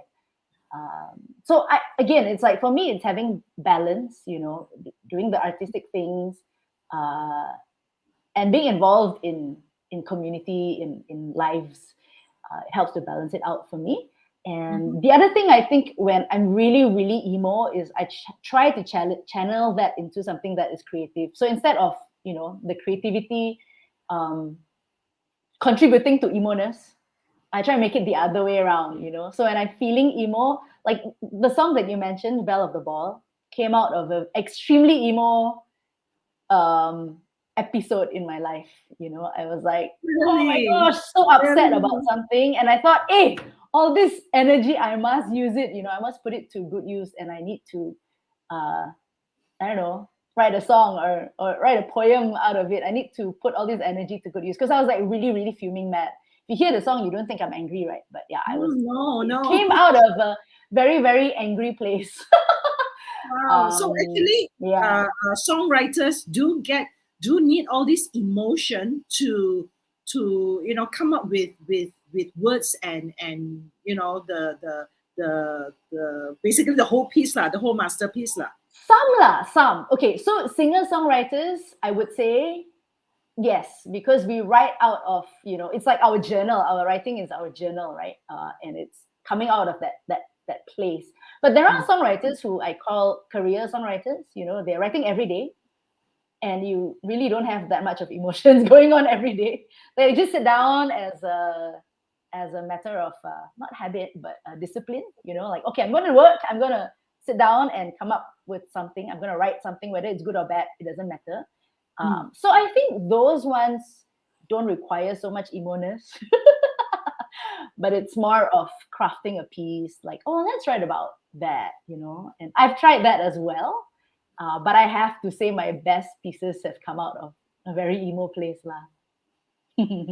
This is something new that I learned today. I mean, while organizing this whole Women Impact Makers conference thing, we have been looking for speakers that make impact through work, through policy making in the politics, through NGOs. But then it just dawned on me, we can also make impact with our voice, with our emotion. You see, so very often we are emotions are some and a topic that very much frowned upon.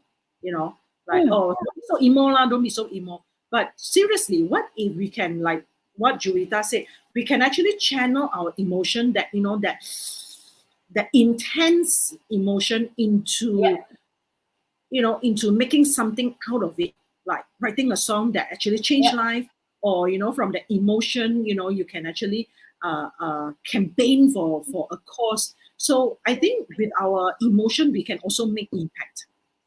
I actually think that a lot of things start with that emotion. So talk about business, we talk about entrepreneurship, right? It's about solving a problem, right? There is a lack, there is a problem. And if you don't feel anything for it, well, I don't know. I'm more of a feeling person. I always say I feel rather than I think, right?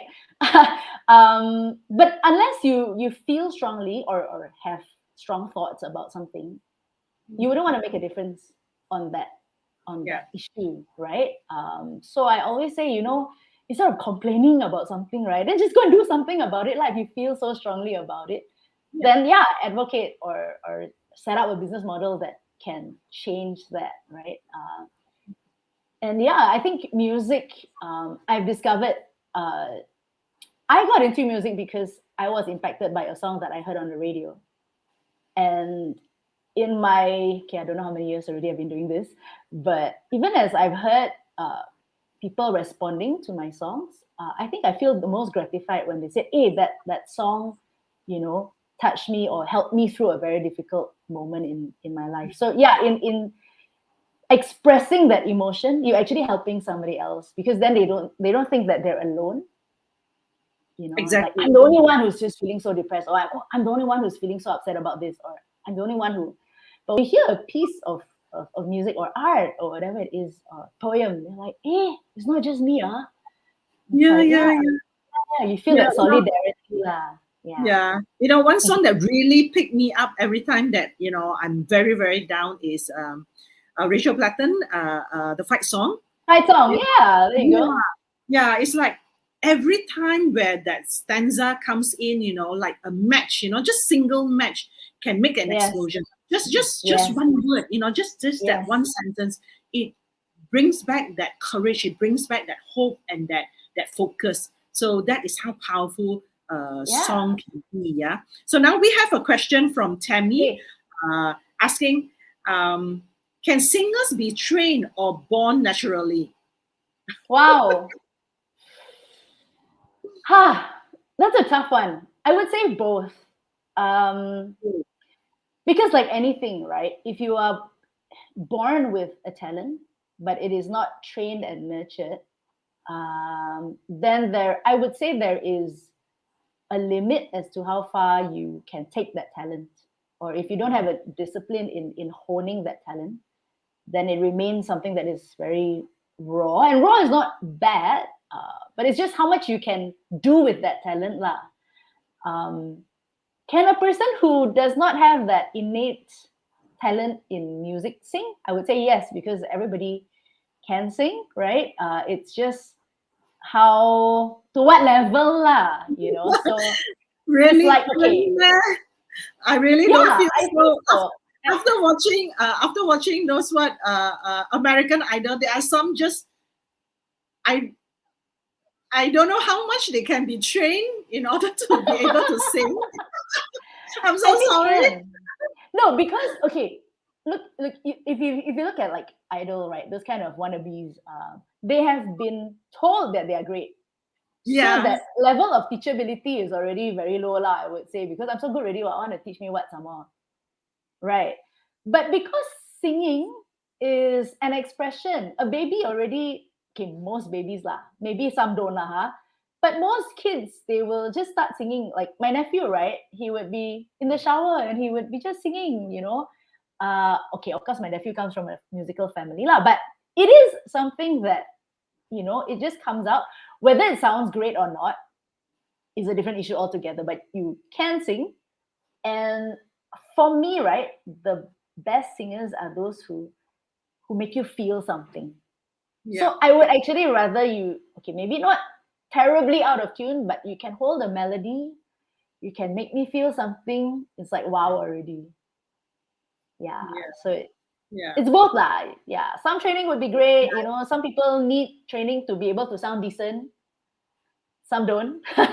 Some just open mouth like, wow, so nice already. So yeah. Now our time is running out. Now, I think for last go out because our next segment is coming up. The previous segment we had Golden Girl teaching how to laugh. Okay, it's a laughing therapy. Now, so on this note, any tips to us who loves to sing but do not have the right technique? Technique ah. Wow. Yeah. Okay, this is free coaching. So typical of Penang. Really typical of Penang. So give us a few tips. You know, if you want to train our voice to sing. Okay. The first one, the most important one, is to be aware of what is happening inside you as you're singing. So listen to yourself and don't be afraid to experiment. So, for example, right, if I sing Twinkle, Twinkle, Little Star, there are actually a million, okay, maybe not a million, maybe 100 ways to sing it, right? I can go, Twinkle, Twinkle, Little Star. Or I could go, Twinkle, Twinkle, Little Star. Or I could, Twinkle, Twinkle, Little. And it's just by experimenting with your voice. So what I notice is a lot of people don't really try, you know, they think common mouth, whatever comes out is it already. But if you just try, you'll discover that you can do a lot of things with your voice. And actually that's how I learned, because I didn't go for classes till a lot later. And it's really by experimenting. Hey, how can I sound like that singer? Or how can I? And from there, by being aware, it's how I hone my voice lah. The second thing is sing like how you would say it. How you would talk, is it? Yeah, sing something the same way you would say something. So like if I go, say something. So if I sing the line, say something, I wouldn't just do it like that. I would say something. Because when I talk, I say something. Does that make sense? Like you would, how you would say it is how you should sing it.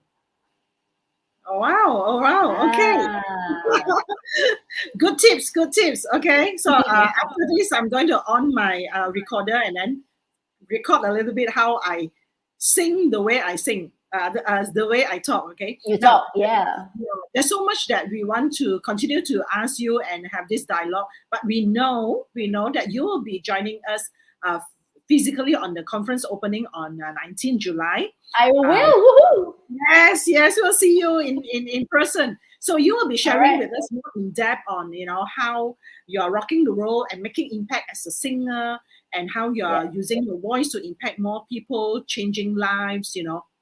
So, but before we end, Juwita, we know that behind the scene, you have been working very closely with another amazing singer and vocal coach, Miss Jessica Lu. Yes. On an offsite project with Esther's home family home. Yeah. So, do you want to tell us? Let off the steam a little bit. Don't tell us everything, but create excitement for us. Okay. Yeah. All right. Okay. So Elizabeth introduced us to this group of girls from Penang that I haven't actually physically met, but they have this desire to sing. They love to sing. No training, not much exposure to music as well. But we want to give them this opportunity to share their love for singing with the world. Okay, so Jess has been working with them. I have met them online, and I'm hoping to do that a few more times as well. And we are going to put up a little something that we hope will warm your heart. Is that enough? Yeah, so I asked.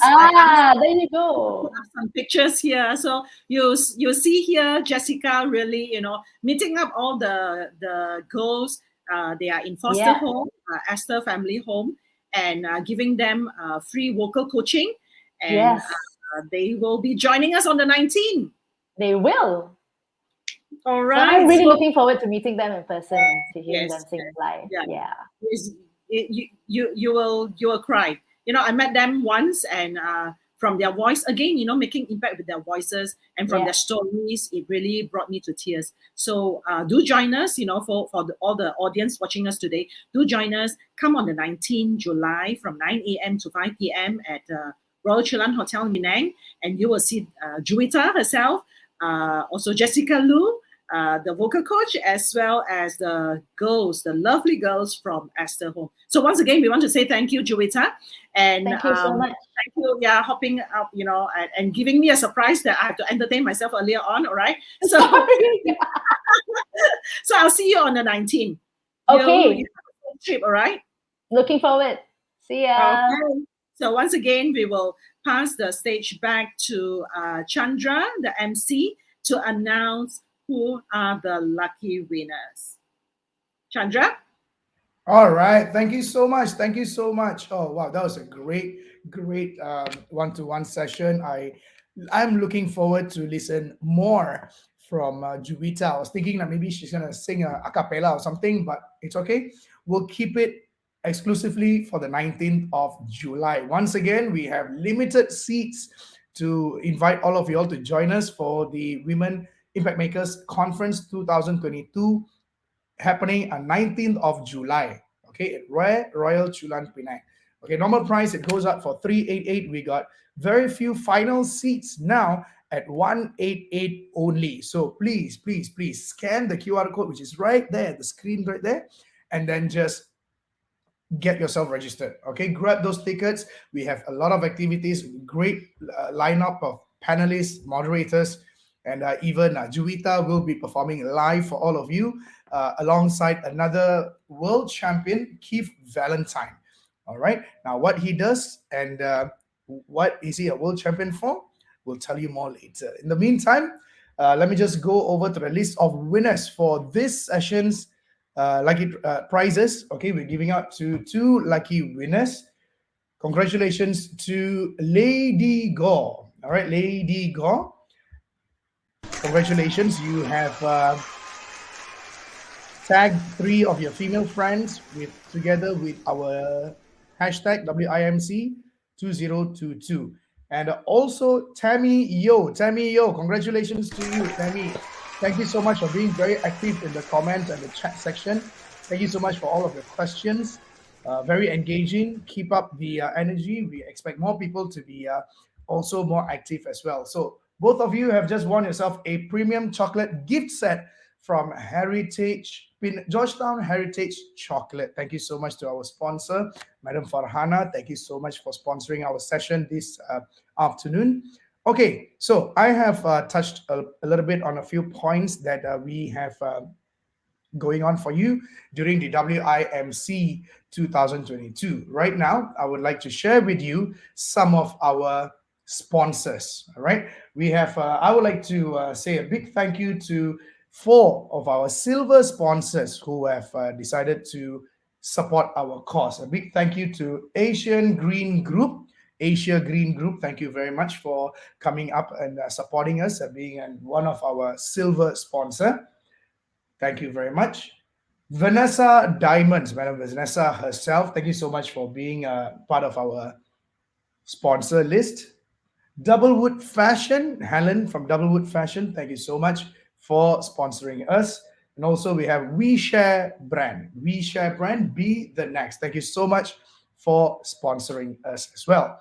Not forgetting BioLife. BioLife, thank you so much for being part of our silver sponsors. Okay, so the next session is going to take part in about half an hour. We're going to start back with another session. This is going to be our final session for this afternoon, and then we'll start again at about 8:25 p.m., 8:30 p.m. for our final nighttime session. So for next session, it starts at 4 p.m. We're going to bring back Joanne, who's going to be joined by 4 panelists. They're going to talk about the ups and downs of motherhood. Now, wow, you know, most of our topics are something that we usually hear every day, you know, in conversations, or we see it on TV or on medias and so on. But the key point to bringing this into the conference is to create awareness and make an impact by women for women, right? So it's all about impact makers. Now they are going to be sharing with you the ups and downs, and obviously through them it could make an impact to us and inspire us to step forward, right? So that is going to be at 4 p.m. The ups and downs of motherhood. 4 panelists. They're going to be Ui Bi Chin, the head of program management of Asia for Scan Global Logistics. You got Fauzia Johanna Muhammad, the CFO of Iman Ikhlas Malaysia, Sendirian Berhad Maidin and Sam's Groceria. And also Nur Anis Ayu Nordin, owner of Anis Big House. Last but not least, we got Fontaine Fong, the founder and CEO of Financial RX. So these 4 power women are going to be joining you later on at 4 p.m. together with your moderator, Joanne Tan. In the meantime, once again, limited seats for you to join us on the 19th of July. From normal price of RM388, these few final seats, we're giving it away at RM188 only, inclusive of refreshments, and also lunch is being served, okay? Where? Royal Chulan Penang, okay? What time? 10 a.m. to 5 p.m. Great lineup for you. This conference is going to create a great impact for all of those who managed to join us, okay? Now, for those of you who rest, once again, thank you so much for sponsoring us. We have our list of sponsors again: Asia Green Group, Vanessa Diamonds, Doublewood Fashion, We Share Brand, and BioLife. Thank you so much for coming on board and supporting our cause. Now, I will see you back at 4:30 p.m. In the meantime, we're going to play some videos from, at 4 p.m., not at 4:30, at 4 p.m. But in the meantime, we're just going to share some videos of our sponsors. Please.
First and foremost, ours is a love story, one that transcends all ages and celebrates the precious moments in life.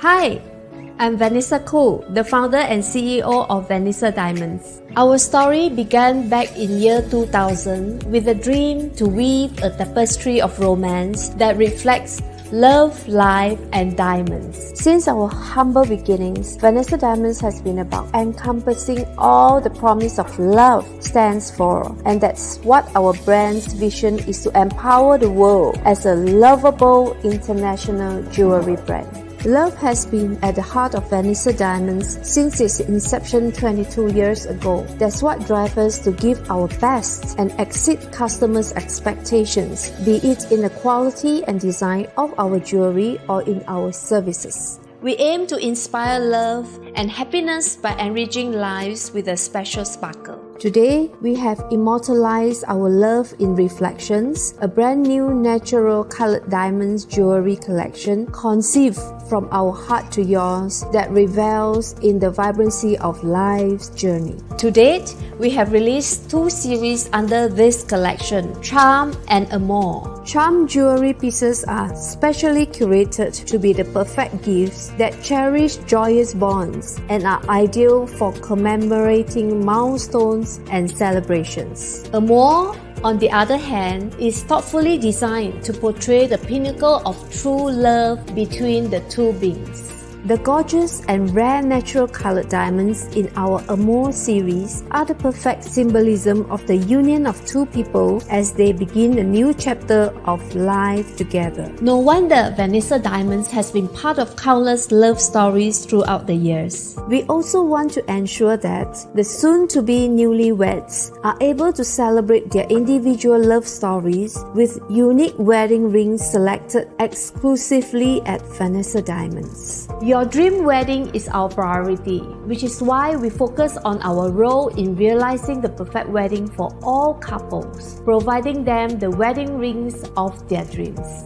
Through our e-commerce site, we are aiming to make it easier for couples to create their dream wedding rings with our Dream Ring Forge tool, while also diversifying our audience scope to cater to today's younger, trendier generation.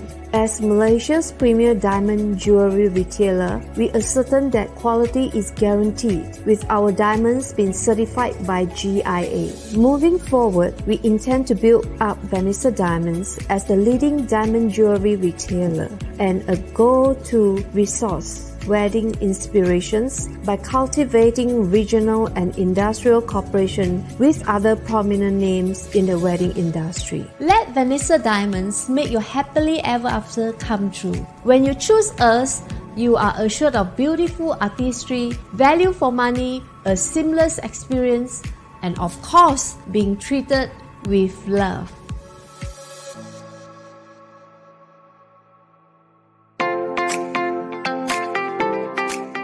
So thank you, Helen, for coming on board as part of our sponsors as well as our speakers for this Women Impact Makers Conference 2028. Hi, I'm Helen. And I'm Helene. We are the founders of Double Online Fashion. I'm really honored to be part of this conference. Double started off purely from passion for fashion 15 years ago, and up until today, we are currently serving more than hundreds of thousands of ladies worldwide. The year 2015 is pivotal to us, where we fully automate our business and we can focus 100% online and invest on R&D and product development to provide more valued product to our customers. What do you think? What is your take on fashion? You know, how fashion impact life? Personally, I feel fashion is everything. The industry is valued at 3 trillion. They are employing 57 million workers in developing countries, and giving 80% of them are women. So in fact, fashion is having a really, really large impact globally and personally as well. I feel that, as the saying goes, always dress like it's the best days of your life. And for someone like myself who has always loved fashion, we truly believe that women deserve to dress to wear their very best, and thus your confidence will shine through. So with that in mind, that we look into every seam and every cut that we create to actually bring out the best in women. In what way Double would contribute to making impact with more women, specifically right now in the community, as in Penang? or in Malaysia?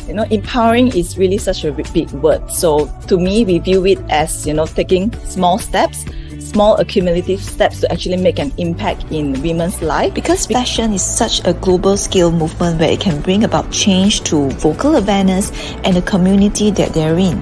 Through Double Word Community, we do weekly IG Live with various personalities, which touches on various topics from health to stylings to women empowerment to educate and of course spreading awareness. With that, we hope to bring into an impact where conversations which are otherwise maybe swept under the rug into the surface. On top of that, we also do have our through our CSR program. We partnered with Adventist Hospital, where we donate part of the proceeds of our Move collection, our active wear, to help the needy. So yeah, that's the little things that we actually try to do to, being more than a business who only sell fashion, but we hope to, through small steps, we can actually contribute and give back to the society. Thank you, Helen. Once again, thank you for being an impact in the community.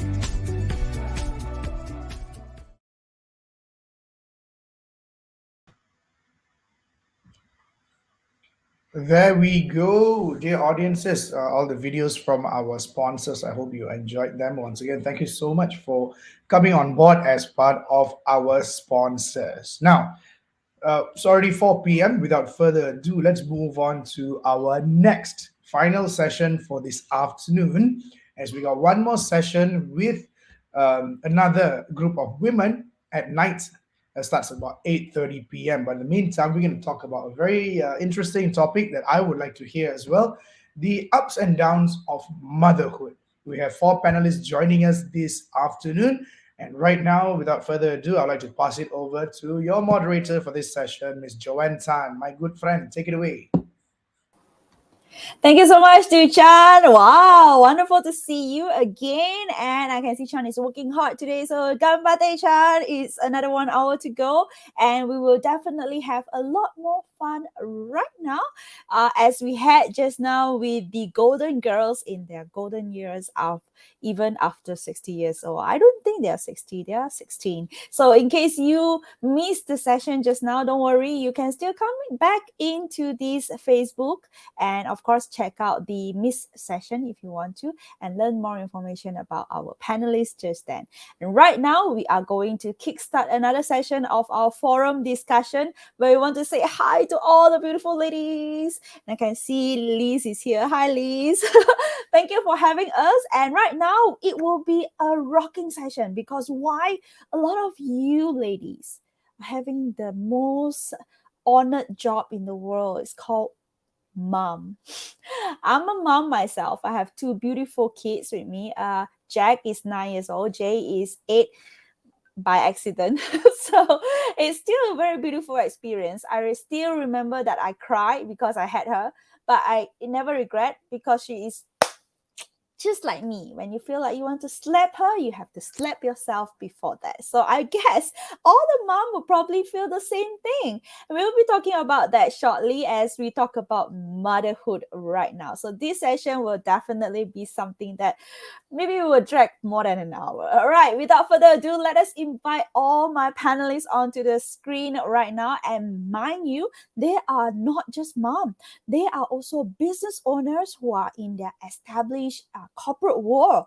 And I'll be introducing them right now, one by one, okay? So onto the screen, if you can see my posters is already posting up with all the beautiful speakers. Allow me to introduce Fontaine. Fontaine is actually a mother of 2 and 2 girls, all right? They are 3 and 6 years old. She is formerly a healthcare chain and pharmacies CEO. And right now, after 14 years, well, she's still very actively involved in this industry, both medically and financially. And she has this mission that she wants to see all her patients who suffered in that sense manage to conquer this challenge. And at the same time, she's also a council member of Malaysian Pharmacy Society.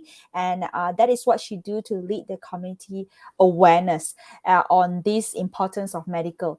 And she also like to love working with kids participates as well in the work of Kiwanis. So those of you who are in Kiwanis, shout out to Kiwanis Club. I absolutely love all the job that you are doing. Kiwanis Club of Klang is actually an NGO focusing on kids related courses. So thank you so much, Fontaine, for joining us. I also have my panelists. Miss Ui Bi Chin. Ui Bi Chin is actually a very, very experienced person, but she has been involved in a industry where a lot of ladies would probably hesitate to be involved in. So Bi Chin is actually Penang bred. Yeah, she's born and bred in Penang, and she's also someone who is in the male dominant industry. Can you guess what industry is that? It's actually in freight forwarding and logistic industry. Wow, talk about that industry. With the name itself, is already heavy duty for me. But she has been in the industry for more than 21 years up till today, still actively involved in her work. And she's also someone who loves to be connecting with the customers and all the stakeholders. And she believes in effective operational sustainability with continuous supports on the customer's experience. Bichin is also a very dedicated person. She loves finding solutions and optimizing and simplifying business process. So in that sense, I can see that she's definitely a mom who keep everything in order. We'll talk about that later, okay? And I have another businesswoman with me right now. If you can know her, you would probably seen her somewhere if you support her business. Anis Bake House is actually a cake, bakery. And Anis is actually the owner and also the founder. She is very young, only 45 years old. You cannot see it from her face. Trust me, when I bring her on the screen later on, you will see that she's forever young. Not even touching 40, lah, dear. Don't tell me you're 45, okay? She has been in oil and gas industry for many years when she first started job. But then she figured that she loved baking and she wants to share the joy. So she's into creating bakery, especially focusing on a gardenia layers cake, and she actually found herself a gold medal in one of the contests, in her butter cake contest, as creating the cake for king and queen size of a 16-inch for their 16 per batalan. Wow. So imagine that is from Anis as well. And last but not least, this young girl, she tell me she's a mom, which I cannot believe her. She's actually a chief financial officer, a procurement officer with more than 10 years of experience, Fauzia Jan Mohammed. Fauzia is actually a CFO in an industry that some of us might think is heavy, but of course, she is something that probably she's a mom lah, okay? So working in a procurement office for Sam's Groceria in Straitsky, I think something that she really loves to do. Working at the same time, you get to do a grocery. I really envy your job. All right, so bringing them onto the screen right now, let me bring my panelists so you can see them face to face and of course, learn more about them. Ladies and gentlemen, please welcome my panelists for the ups and downs of motherhood. Where are they? Hello. Hi. Hi. All right. So I'm just going to get the technical team to remove the poster so you can see your face. Okay. Shortly. All right. There you go. Wonderful. Can you see all these beautiful girls? Hey, ini semua mak-mak orang ke? All of us are starting our girls fan group right now. Thank you so much for joining me, Fauzia, Fontaine, Anis, and also Bichin. I can see all of you are so radiant, and I think we bought the same coat, Fontaine. Okay. So, thank you for joining me in this session. You know what you are signing up for, right? Do you know what you're signing up for? Okay, good. I thought you don't know what you're signing up for, but I thought you're here to share with us your experience in the business world. But yes, we will come to that shortly. We want to know about work-life balance, on balancing motherhood and whatnot. Every one of us will be having headache at home, and I know every one of you have your kids of your own. So let's kickstart something. Maybe a round of introduction. Tell us about. When do you start having kids? How old are they? And if you want to tell their name, you want to give a shout out, please do so. And just a round of introduction, shall we? Let's start with Fontaine then. Fontaine, come on. Thank you, Say hello Joanne. to your Very, audience. very warm welcome. Yeah. So I'm a mother of two. I have two girls. One is 3 years old, and the other girl is 6 years old. So at the peak of my career, I was also being shared this good news that I'm actually a mom. So yeah, I had my sweet and challenge moments during that time, which I will share later on. We'll love to hear from the rest. Awesome. So a two mothers mama. Look at the face. Tak boleh percaya. Okay, next one that you cannot percaya. Let's invite Fauzia. Lagi cannot percaya. Hi, I'm Fauzia. I have a 13-year-old son. So I was really, really young when I had him, and it was a surprise. I didn't know what to expect. Life changed dramatically, and it was really, really hard to balance being a new mom and the work and the industry I was in at the time. But I guess we'll talk about that more later. Nice. 13 years old, a teenage mama. Oh my God, I cannot believe you. Let's hear it. You see, Bichi is laughing so hard. Come on, Bichi, and tell me. How about you? I'm already saluting Fauzia with a teenage kid. I have a girl 4 years old. So thank God I passed the terrible 2s and 3s with her. I've been trying for the last 7 years after we got married. So with a little help from modern medical journey, we finally got a 4-year-old girl. Yeah. Wonderful journey so far. Nice. 4 years old. Okay, now her baby is 4 years old. So we got like go do re mi right now. Okay, Fontaine is 3 and 6, and yours is 4. Okay, do re mi now. And we are so far away from Fauzia. Okay, now we are going far away from Nora. Anis pula. Anis, how old are your kids and how many do you have? Okay, I'm single mom. I have 4 children. My first one is 28, and I already have my daughter-in-law. And number two is 26, son, and number three is 24. And the last one is my daughter. The only daughter is 21 years old. Wow. All in the 20s. Okay, so we are so far away right now. We have a long journey to go. Okay, so today's topic is the ups and downs of motherhood. But of course, we want to know more about these women over here. It's not just mothers. They play different masks every day. One moment they are the CEO of their company and the CFO of their company. One moment they're a mom at home, but still the CFO of the family. So let's talk to them about few questions. I would like to firstly start with one question that a lot of people will ask. Given your status right now and where you are right now, climbing up the career ladder, and where you are spending so many years in the industry, do you find it a challenge of balancing work life, and work balance? Is there a challenge? Because this is definitely a question that a lot of people will ask, and maybe we want to hear it straight from your mouth, and then our audience will buy that. Anyone want to start? Sure, I can. Let's start with Fauzia then. I would say there's no simple way to find a work-life balance, but it is possible. So my advice would be that you have to constantly assess your goals and priorities daily. So there are times where your family needs you more. There are times when your office is more demanding and you have to give more time.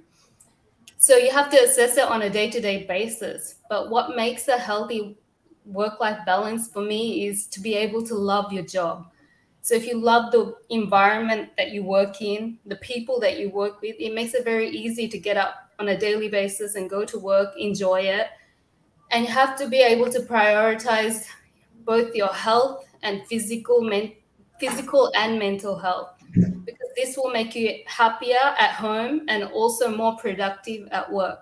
So I won't say there's one formula for a work-life balance, but you have to find what keeps you happy, what keeps that balance at work. You're happy. When you come home, you can switch on the mummy mode and also be happy. Yeah, definitely. I can see both Anis and Fontaine is like Yeah, nodding their head. Anis, come on. What? I think you will definitely be the happy one because you bake cake for people. You're already spreading the happiness, and you're baking cake, something that you love. And at the same time, you got kids who love to eat cake. So come on. All Is right. that something a secret ingredient as well? Uh, Actually, like this, the happiness is number one in your life. Of course, you sometimes you last time, yes, I worked with the company. Yeah, of course, I got lots of stress, everything.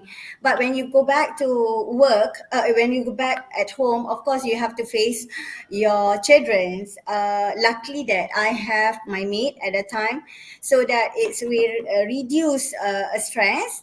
And also, when I go back to my business, of course I have to face with all this day-to-day work. When I receive a customer's orders, everything, of course, when if you are not happy, it will affect your quality of work. So that's why you need to understand sometime, you need to know how to manage your stress. You need to know how to manage your schedule at home, with your children and your works. Otherwise, it will tonggang langgang like that. Tunggal langgang lah dia. That's right. That's right. All right. I can see Fontaine is also smiling, nodding her head about finding the balance, finding love in what she do. Maybe that is your secret ingredient, a secret weapon as well for your work. Yeah. Um, in contrary to what people believe, I believe there's no perfection. So we don't have to seek for perfection in motherhood, but prioritizing and also to know to focus on things that are within our control. So sometimes women are put into the position of needing to choose between the career versus our family. I was put into that position many years ago when I first had my first child. Okay, I was the CEO of a healthcare chain and very, very busy and a lot of requirements as the position requires. There's a lot of travelings and requirements. But however, when I was pregnant with my first child, the company actually got me to consider to step down from the position, right? Oh. So I think things like that. I want to challenge the norm that actually do not let the societal norm kill the dream of we can actually be both a very successful woman and also a good mother at the same time. So um, so I after I delivered my child, I actually took a step back and resigned from the company, and I started my own company after that. So it depends on us because marriage and children shouldn't be the end of our dreams and goals in life.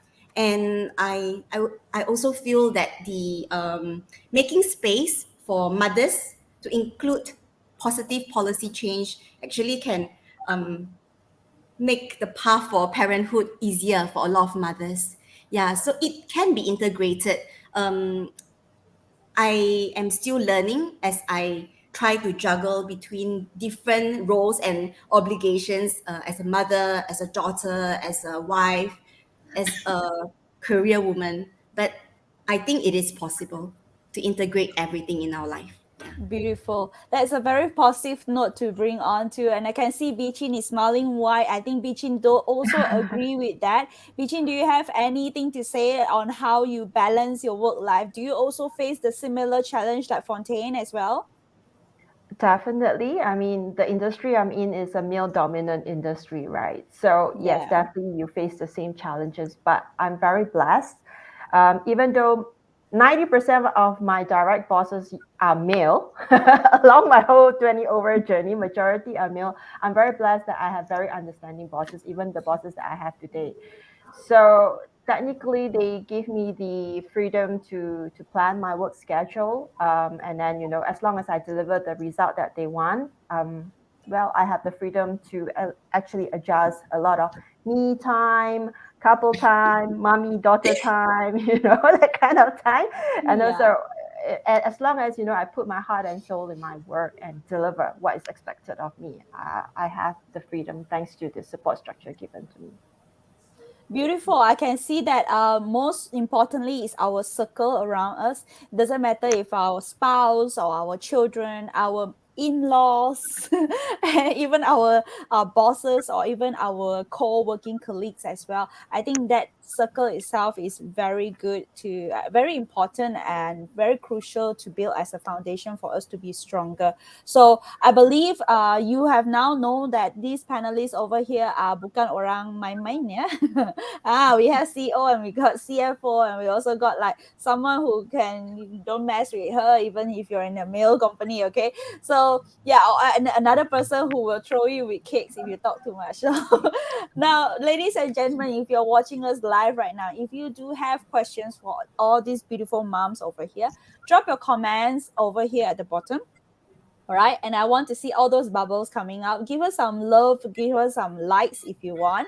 And whenever you see the panelists coming onto the screen, and if you want to give them some heart shape, please click on it and let the bubbles in so that we know we are loved. Okay, doesn't matter what kind of questions, even if it's a sensitive questions and whatnot. I'll be touching one sensitive one very, very soon. So here goes. Now, there's one very simple question. We know that a lot of time working as well as having a family at home might be very challenging. Now, do you face this challenge more from your husband, or do you feel this challenge more from your in-laws? Itu dia, very, very sensitive, yeah. So do you see the challenge of fighting a lot, a lot of arguments or problems and things from the office? Do you face that kind of problem where you need to communicate with your in-laws more, or you feel the problem more with your spouse? What do you think? I can see Anis probably doesn't have that problem. Anis, you want to give some advice to our audience, our younger moms over here? Advice on what? Sorry, I didn't get.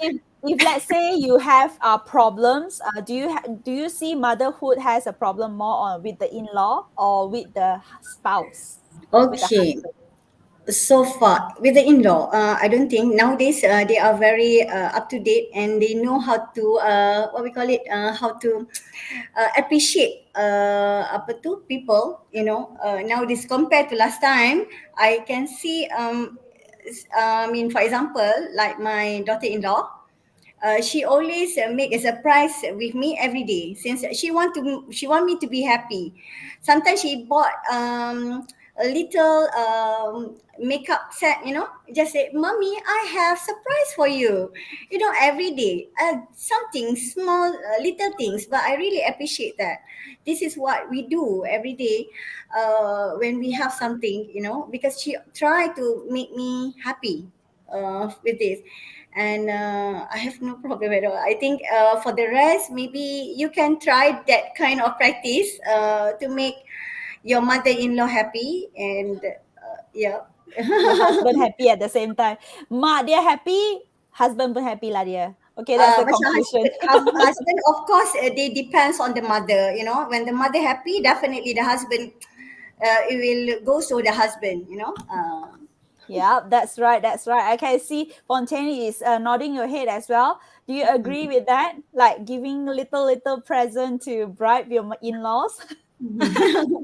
I agree that like it takes a whole village to raise a child. So having a good support system is very important. So therefore, we should not take people around us for granted, whether it's our husband, our mothers, our mother-in-law, babysitter, or whatsoever. Yeah, appreciate them for helping us to support us to take care of our child, and they play a very important role in our motherhood as well. Yeah. Yeah, So that's right. That's yeah. right. And Bichin, you only have one child. Is there any stress coming in from the in-law saying that, hey, must come more? No. I'm very blessed in this area, right? First thing first, my husband and I and my girl, we are staying away from the family. We are actually located in Singapore, and all our family is back in Malaysia. So it's practically on, well, depending on ourselves the whole journey through to take care of our girls, just the two of us. So not much of in-law squabbles, not much of husband and wife Lucky squabbles. So, you. yeah, very lucky. Lucky you. Yeah. How about you, Fauzia? Do you have the pressure as well? No, I'm actually very blessed as well, I would say. The current job that I'm in and the company I'm in is because my mother-in-law offered to help to babysit. So there was a time in my career, like I said, I was really young and I just couldn't cope. So I actually ended up quitting work. I was at home for 6 months, and then I was just not happy.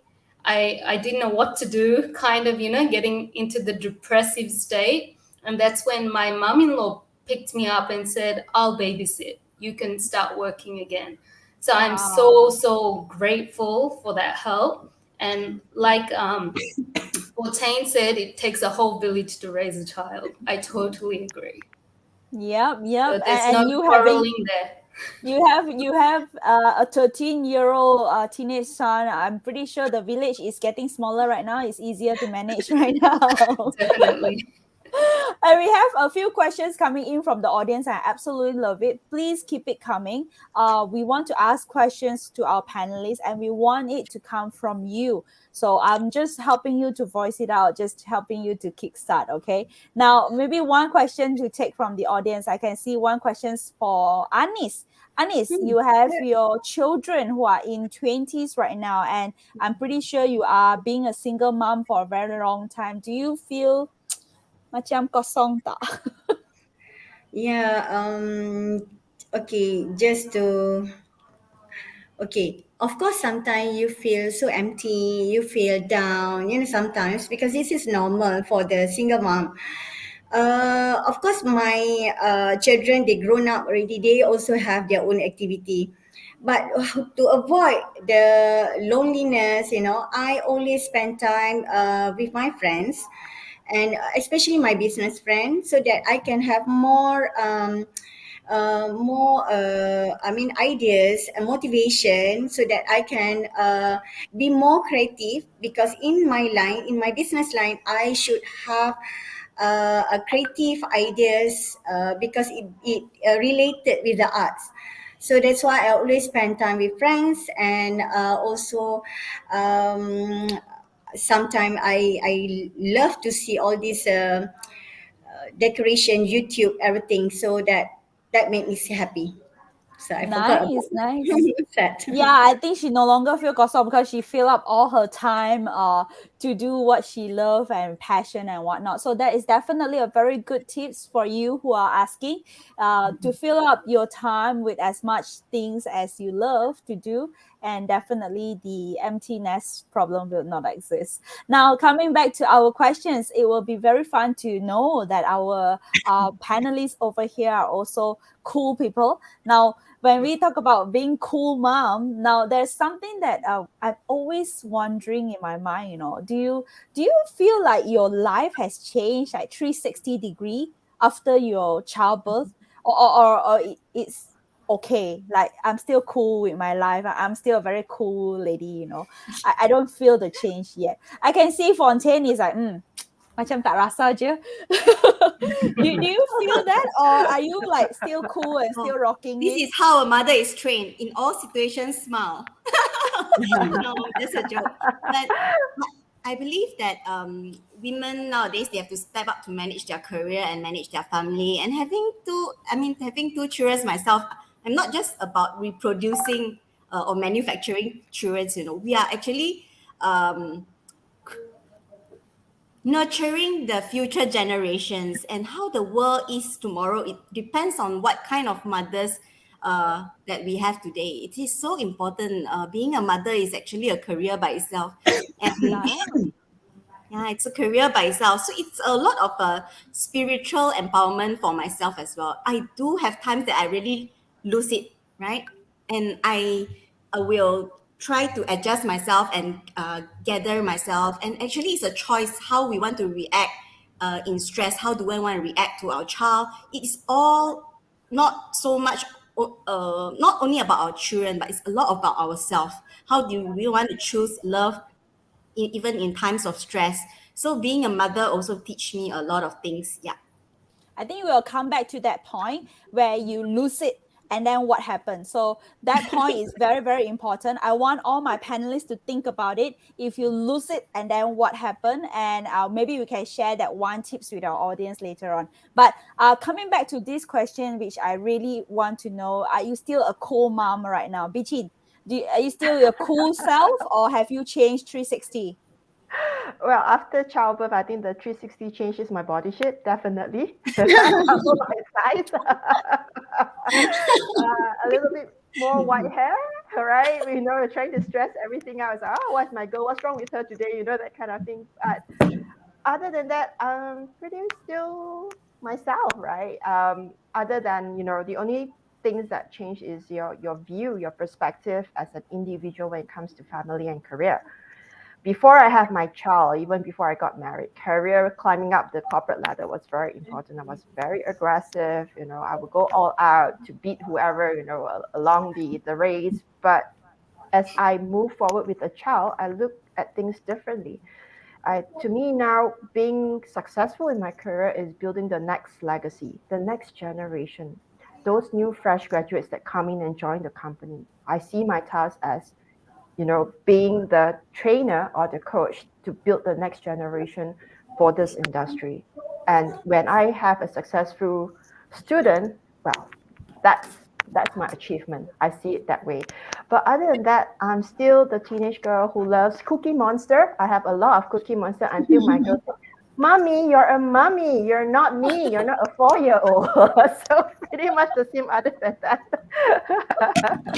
That's right. That's right. Keeping up. Well, the mindset is changed. That point is really something that triggers all of us, right? We used to be so young and carefree, and enjoying our honeymoon with our husbands, and one all of a sudden, a third party appears. So yeah, but I can feel like Fauzia is having a lot of fun because Fauzia seems to be like a cool mom having a teenager. So maybe Fauzia, you want to share with our audience? A lot of our audience right now are different age level, and we have a great variety of our audience in Facebook right now. There could be someone who just newly have their newborn, and there could be someone who has a teenage kids, and even someone who are already a grandma. So maybe you want to share on the perspective of having a teenage son. Are you, riding the wave and being a cool mom, or you just let him be and then you be mom?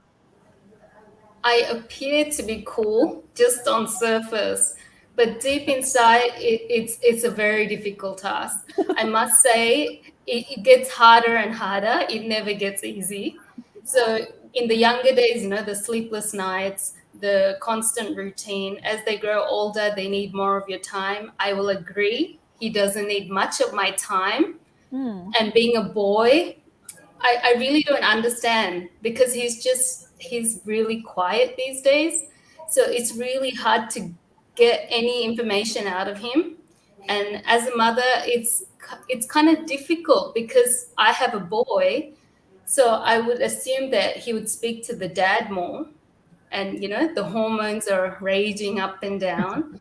But it seems he doesn't even speak to the dad. And I think this all happened during the last 2 years of the pandemic, where they were glued to their computers and devices.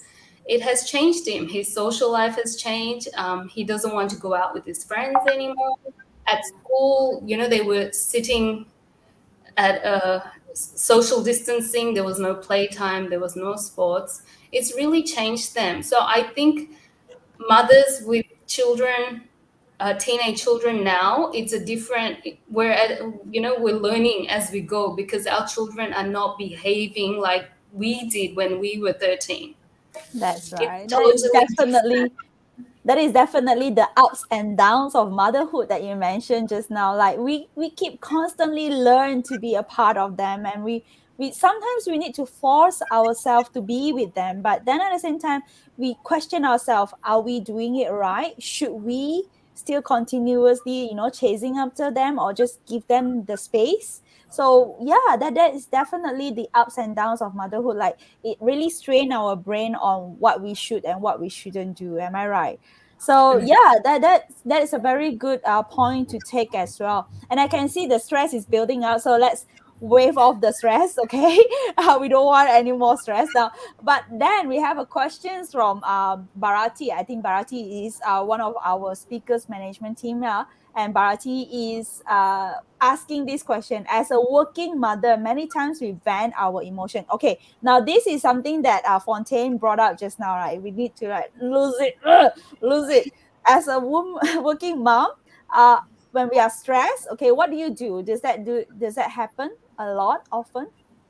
Anyone want to answer? Maybe I think the ever, you know, cool one is Anis. Anis is like carefree, no feeling. Did you vent your emotion on your children when you are stressed? Okay, like me, no, because for me, stress is only I have to face on my own.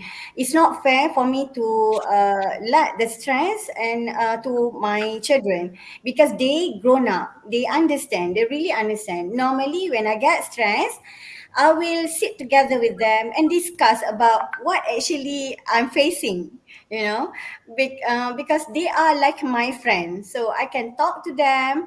I can ask whether what I'm doing is it right or wrong. So normally they will give me ideas, and I'm not also show my stress to my staff because this is not good. I mean, the environment, I should create the environment more cheerful, more happy because this is what I want.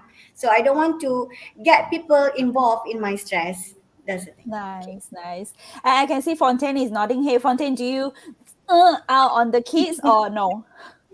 Okay, so I agree with Anis that we there are circle of control and circle of non-control. So I will try my best as much as possible to know what is within my limits and what is not, and do not put out on them unnecessarily because they are also little souls and they are so innocent, right? They don't deserve the stress that we take from work and all on them. But yes, at times that I really lose it, I would actually apologize to them. I will acknowledge that mommy is not right and what not. I will apologize, and I will discuss how that we can actually support each other. When mommy is having a meeting, what can we do, what can we not do, and they actually appreciate my conversation, like being very uh Adult with them. yeah and and also I learned to take time for myself, okay, because if we are just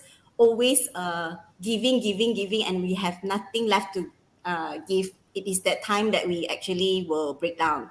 So we are humans, but if we do remember to have our me time, like if I like to do charity. When I give, I actually feel happy. So I still volunteer in NGOs like Kivani's and all. So that's where I actually manage my emotions, and I come back and I be a happier mother. So it also makes me more productive and a happier mother. So yeah. That's definitely a very good tips to share. Have your me time and whatnot to make sure that you deter all those negativity in the home. Bichin, how about you? Do you zoom out on your kids or no? Realistically, Or you I zoom want to out say, on the bigger kids?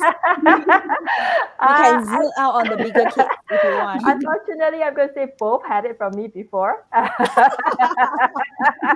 I think my girl, when I zoom out with her, is usually when I have conference call, especially video conference call. She loves conference calls. So she will run and sit in front of me and she said, "Is it my turn to talk? Is it my turn to talk?" She'll be always like that. So I Bring get her very stressed in. out. Luckily, she's in school today. If not, she will be in front of the screen and not me. Right? So to her, she stressed me out whenever I have conference call because she will bang on the door. She wants to come in to join the call. She wants to talk. And surprisingly, sometimes when she answer, I will like, wow, you know what we're talking about in logistics. I'm surprised. She starts young. Wow. Yeah, because it was very, very there's one time when I had a conference call and the bosses were asking, so how much are we losing? Was asking my colleague. And she answered, well, we're losing a lot of money. I was like, wow. And she 4 years was old. only 3+. She was only 3+ that time. I was like, wow, you start young, baby girl. Yeah, that's the only time I Beautiful. don't see her. But it's something that is worth remembering, right? Worth cherishing. Can you remember that? Okay, so when she's 30 years old, you would actually go up to her. You know, when you're 3 years old, you actually come and invade my video conferencing. So yeah, something that is very beautiful to do. I have my daughter who is absolutely me. I mentioned before, and whenever I host an event, she would normally come and host with me. So can you imagine you're hosting an event and at the same time another girl come in? That's but anyway, that's something that is worth remembering. I think every mom should really appreciate that part of life, because without that part of life is nothing interesting lah. Tak ada cerita I want to tell them when they grow up, right? Okay, so that brings us to another question. When children are growing up and already, and I noticed that we have questions coming in who are asking about more children kind of questions. So let's see from Shireen itself. Shireen has a question, and she asks, when siblings rivalry comes out and invades the family space, do you play moderator or leave it to the children to iron out their snacks? That means do you let them just gaduh ke? No, whatever lah, you know, you pull your hair or whatever, just go ahead and do it yourself? Or do you come in to be the good cop or bad cop, or you have to, like, you know, work it out with your husband and see who become the good cop and bad cop? Who wants to answer? I think the one with more children will be able to answer that. Anis, come on, share with us. You have 4 kids. Maybe from your experience when they are younger, but right now I think the children right now are getting more more tense up. The younger, the older generation is probably not, right, Anis? Yes, yes. They scared with the parents actually. Rotan je datang Because like me, I memang garang, so no chance for them to show it in front of others. So what I say, I have no problem at all for this. Good to Hello. know. Good to know. So yeah, let's hear it from Fontaine. How about you, Fontaine? This is something I'm also still learning how to be the best moderator, or how to actually manage this situation. So I want to cultivate the girls to be more team team team spirit lah. Yeah. So when someone does wrong, I try not to judge who is the one that is wrong. Instead, I would say that if uh, the elder sister is not right, then maybe I will punish both of you. Yeah. And if, let's say, if someone got an achievement, or I actually reward both of them, because maybe big sister can achieve we lost. You're still there. I can see you. Oh, okay, okay. Sorry. Yeah.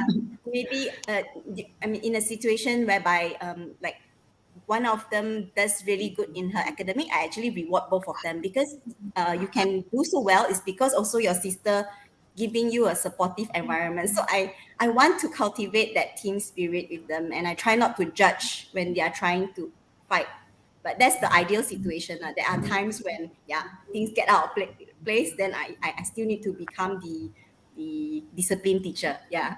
Yeah, definitely there's a challenge there. And that brings me to one question that I really want to ask all of you, because this really built in me. Like, have you, what makes you cry? Have you actually cry because you cannot manage, like you really cannot manage? Or because we as a working mom, I understand that all of you are like working right now, even though you could be having your own business or could be working for people. I'm working as well, and I have my own business as well. And as a working mom, there's so much stress, and at home there are still this kind of fight going on. Do you cry in the toilet, or do you not never cry at all? Have you cried before? Yes, of course we cry because if you cannot handle, definitely you will cry, because that's the only way that you can release. But of course, normally, like me, my experience, I cry together with them because Oh. when I cry, so they know that I'm sad, and of course, I can't manage them at the time. So I want them to understand how I feel. This, Yeah, yeah. yeah. I can see Fauzia is nodding head. Fauzia, do you face that kind of problem before? I'm trying to recall. I definitely cried because that's the best way to release, like Noorani said. I think the two times I probably cried the most is when he won't stop crying, and I don't know what to do. So there's nothing left to do, so you just cry together with your baby. I remember that really clearly. And another time was when you come home tired from a busy day at work. You cook a meal, you clean up, and you turn around and there's a new bomb blast on the other side, and then you just want to cry. Now So that brings us to another question. Now, do you see a good partnership with your spouse at home? Because bringing up children is something that is a heavy duty, and I quote Fontaine just now, and she mentioned that it actually a whole village. It takes a whole village to actually bring up a child. But the most important part is your other half, the one that is sleeping next to you, the one who is supposed to be your teammate when it comes to upbringing of children. Do you see that as a very healthy partnership with your spouse? Do you face that as a problem, or do you see that as a very good partnership with your spouse? What about you, Bichin? Far away from the in-laws, I'm pretty sure you have a lot of time to discuss. Yeah, I think my husband, I have to salute him. It was pretty scary when I was first pregnant. I'm not sure whether he could take care of my baby girl, right? But after moving away and then just the two of us managing her without any helpers, it's just two working parents from the same industry, same demanding industry. So yeah, he does the housework. When I go business travel, he manages the girl independently. I'm actually very impressed with my husband. Wow. Shout out to the Mr. Husband. And how about you, Fontaine? Is your husband a good partner or a bad partner? Yes, I must say that I'm also very blessed with a very supportive husband. Yeah, my girls are more attached to the husband than me.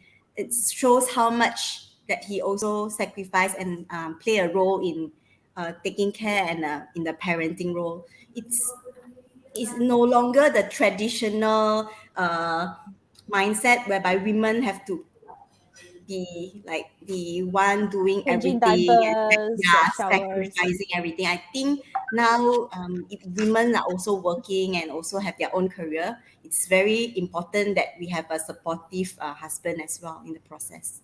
Yeah, indeed. And I can believe Fauzia absolutely agree in that as well. Fauzia, do you actually have a tips to share with us on the good cop, bad cop, or do you actually work together as a team and show it to your children?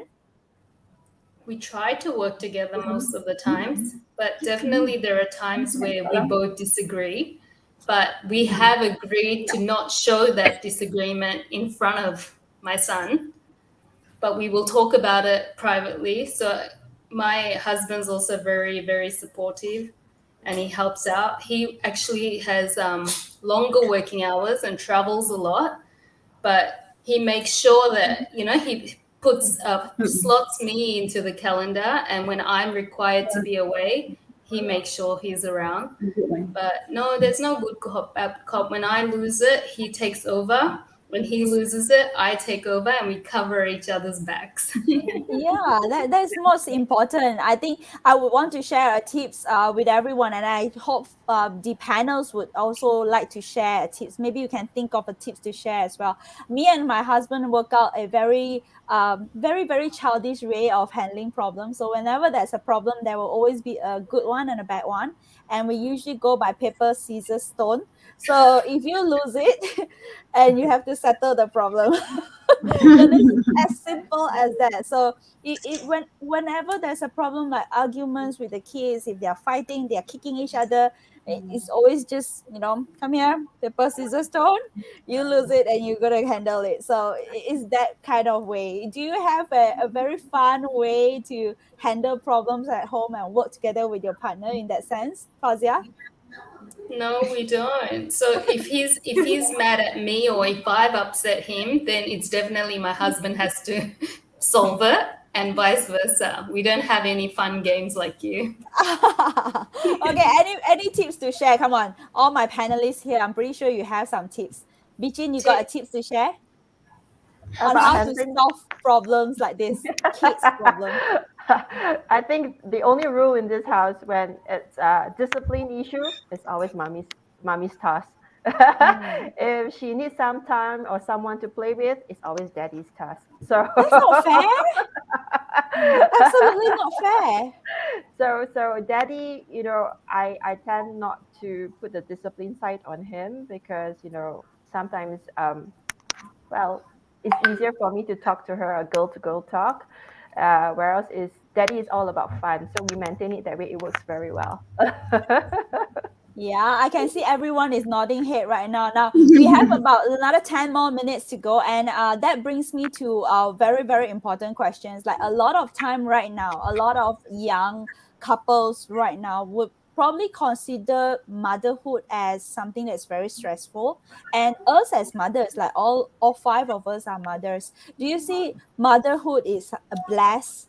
And will you actually advise young couples right now to go ahead, because a lot of couples, like I have a lot of younger friends who are contemplating on motherhood, like no, I don't want to have children right now, it's too much stress, financial stress, home stress, in-law stress. So what about you? Will you feel like motherhood is actually a bless and you would advise people to go ahead with it, or no? Fontaine?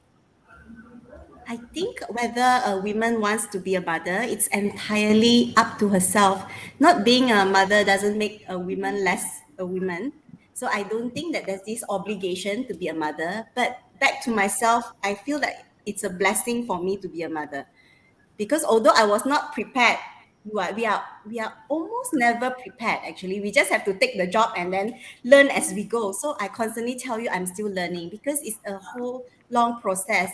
From our 30s, 40s, 50s, even until 60s, I believe mothers are still learning together with the child. And yeah, I think that's a blessing, because when it's a fate that the child comes to our life, and it's a blessing that we both learn how to be a better person together. Yeah. You should probably give us a very another different perspective, because you mentioned before that at the peak of your career you got pregnant. So I'm pretty sure a lot of young couples right now is chasing after their career, given the financial right now, which is not very good here in Malaysia. The economy is going haywire. So a lot of people might probably want to focus on finance, and when you are climbing up the ladder and being the top of your career and you feel like you're top of the world, would you still consider motherhood, like if you were to given a chance, Fontaine? Okay, I think there's two side of things. Women nowadays, there are a lot of options for them, because some women may have during their 30s, it's a very good time. 20s, 30s is a good time to get pregnant due to our biological clock, because women, we have a fertility lifespan, right? But Expiry date. nowadays, correct, there's actually interventions or technology available that women, that they want to be a mother in the future, but maybe they are chasing their career, they are not ready now. They can consider options like egg freezing. They can speak to their fertility specialist about that. So women shouldn't be forced to be a mother just because our biological clock is ticking. There's a lot of options up there. Women should be empowered about that. But however, I believe that sometimes it is also, they call a rezeki or a motivation. When we have our child, it also gives you another perspective of leadership. You are more nurturing, you are more empathy, and that you have more motivation in life to give your children the best education. So you strive for better. I think it can be having a child does not like stop us from achieving what we what we want to achieve. And that's why I'm very blessed that even though I have two daughters, I'm still striving for my goals, and it's very fulfilling. Yeah. How about you, Fauzia? Are you thinking of in that sense as well? Because you have your children in a very young age. Now, when it comes to this kind of thing, do you feel like you want to turn back the clock, and do you regret it? Definitely, there's no regrets. I would also say having a child is a blessing by God. It's not like it's not always a choice. There are ladies out there who want children and they can't have children, and there are also ladies that didn't want the children and surprise. So I think it's very personal. Everyone's situation is very, very different, and it's multiple factors that add up, whether you can have a child today or wait. Should I wait for the peak of my career? It depends on the support we have, how our husband is financially, can you afford, how many can you afford. It's just so many factors. It's really hard for me to say that yes, go ahead and have a child, or no. And like Fontaine said, it doesn't make any women better or not if whether we're mothers or not. It shouldn't Yep. impact. You're right. Yep. How about you, Bichin? What's your thought on this? I think we should open a broader view on this. It's not about whether the person is ready for motherhood, it's whether the couple is ready for parenthood, right? Because it takes two hands to clap. It's not just mother alone. Daddy plays an important role too. So it's so far as a mother and as parents, both husband and I, it's a very wonderful journey for us, especially our baby is an IVF baby. So you need to plan ahead what you need, but don't wait too long, right? Sometimes with medical help, it's still, the success level is still 50-50. If you're blessed with it, accept it and walk the journey. Take it as a wonderful journey. Wonderful. So that coming from our Beachin as well, I think that experience is what Fontaine was talking about. Freezing your egg, that's another option. And a lot of people choose to have baby, but when you're not ready and pops out. So that's exactly what Fauzia was doing. So right now, I'm just going to do something very fun. So all of us are on the screen together. I'm just going to ask you to raise your hand if you agree to the sign or the code that I'm going to blast out. This is something that is very simple, and our audience will probably see all of us in a very consensus answer. So, okay, now the first question go. Do you consider yourself a good mom? Raise your hand. See the temptation. Like this, yeah. Yeah, macam nak naik and then tak nak naik kind of dance. All right. Okay, second question. Here goes. Do you love a kid more than the other? I Kid only have and one. the other one. I only have one. Do you like not balance lah? Sayang one, more than the other. Sayang satu, sayang dua. O sayang semua? Sayang semua lah. Alah, tak syok lah macam ni. Mana boleh nanti dengar sakit hati. I'm actually one-sided. I love my son more, and it's so obvious that my daughter got very angry at me. She didn't want to speak to me for like 2-3 days. And then one day suddenly she pop up and she said, "Mommy, you know why I don't want to speak to you?" Now I asked her why. I said, "Because I feel you sayang keke more than me." Oh my god. And it's so verbal, and I absolutely love it. And I understand, I cry because I realized that, hey, I did something very wrong. I shouldn't make her feel like that. Even though you sayang her, you don't show it that much. You show it more on the boy. Oh, tak aci lah tu. Okay. Okay, one more question to go. Now, do you raise your hand, yeah? Raise your hand if you think motherhood is a challenge. Wah, bicin macam tak ada rasa. Well, we've been preparing for it for the last 7 years, right? Okay. So she's like, okay, I'm cool. I'm all prepared. Pretty much there. Yeah, pretty much there, right? Yeah. So now when we come to that question, I would really want every one of you to maybe just give one liner to our audience. If you feel like motherhood is a challenge, any advice you want to give to the woman out here? Because of the conference today is Women Impact Makers Conference, and we want every woman to empower other women. So, in your perspective, if you see motherhood as a challenge, what advice would you want to give to your audience? Let's go on a round. Fauzia, you first. I would say definitely accept help, allow people to help you, whether they want to bring you food, they want to babysit your baby, and give you some me time, just take it. Take it. Okay. Okay, that's a very good answer. Okay, now, ladies and gentlemen, you hear that from Fauzia? Just take it. Whatever it is, just take it. How about you, Fontaine? I like this quote. The hand that rocks the cradle is also the hand that can make the world.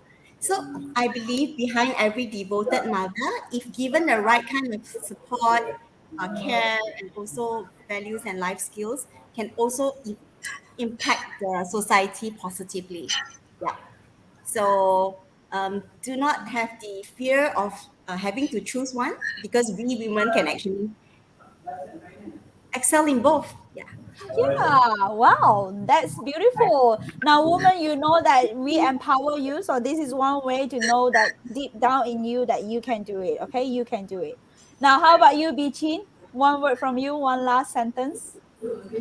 I mean, it's how you look at things perspectively. Every step we take in life is a challenge, right?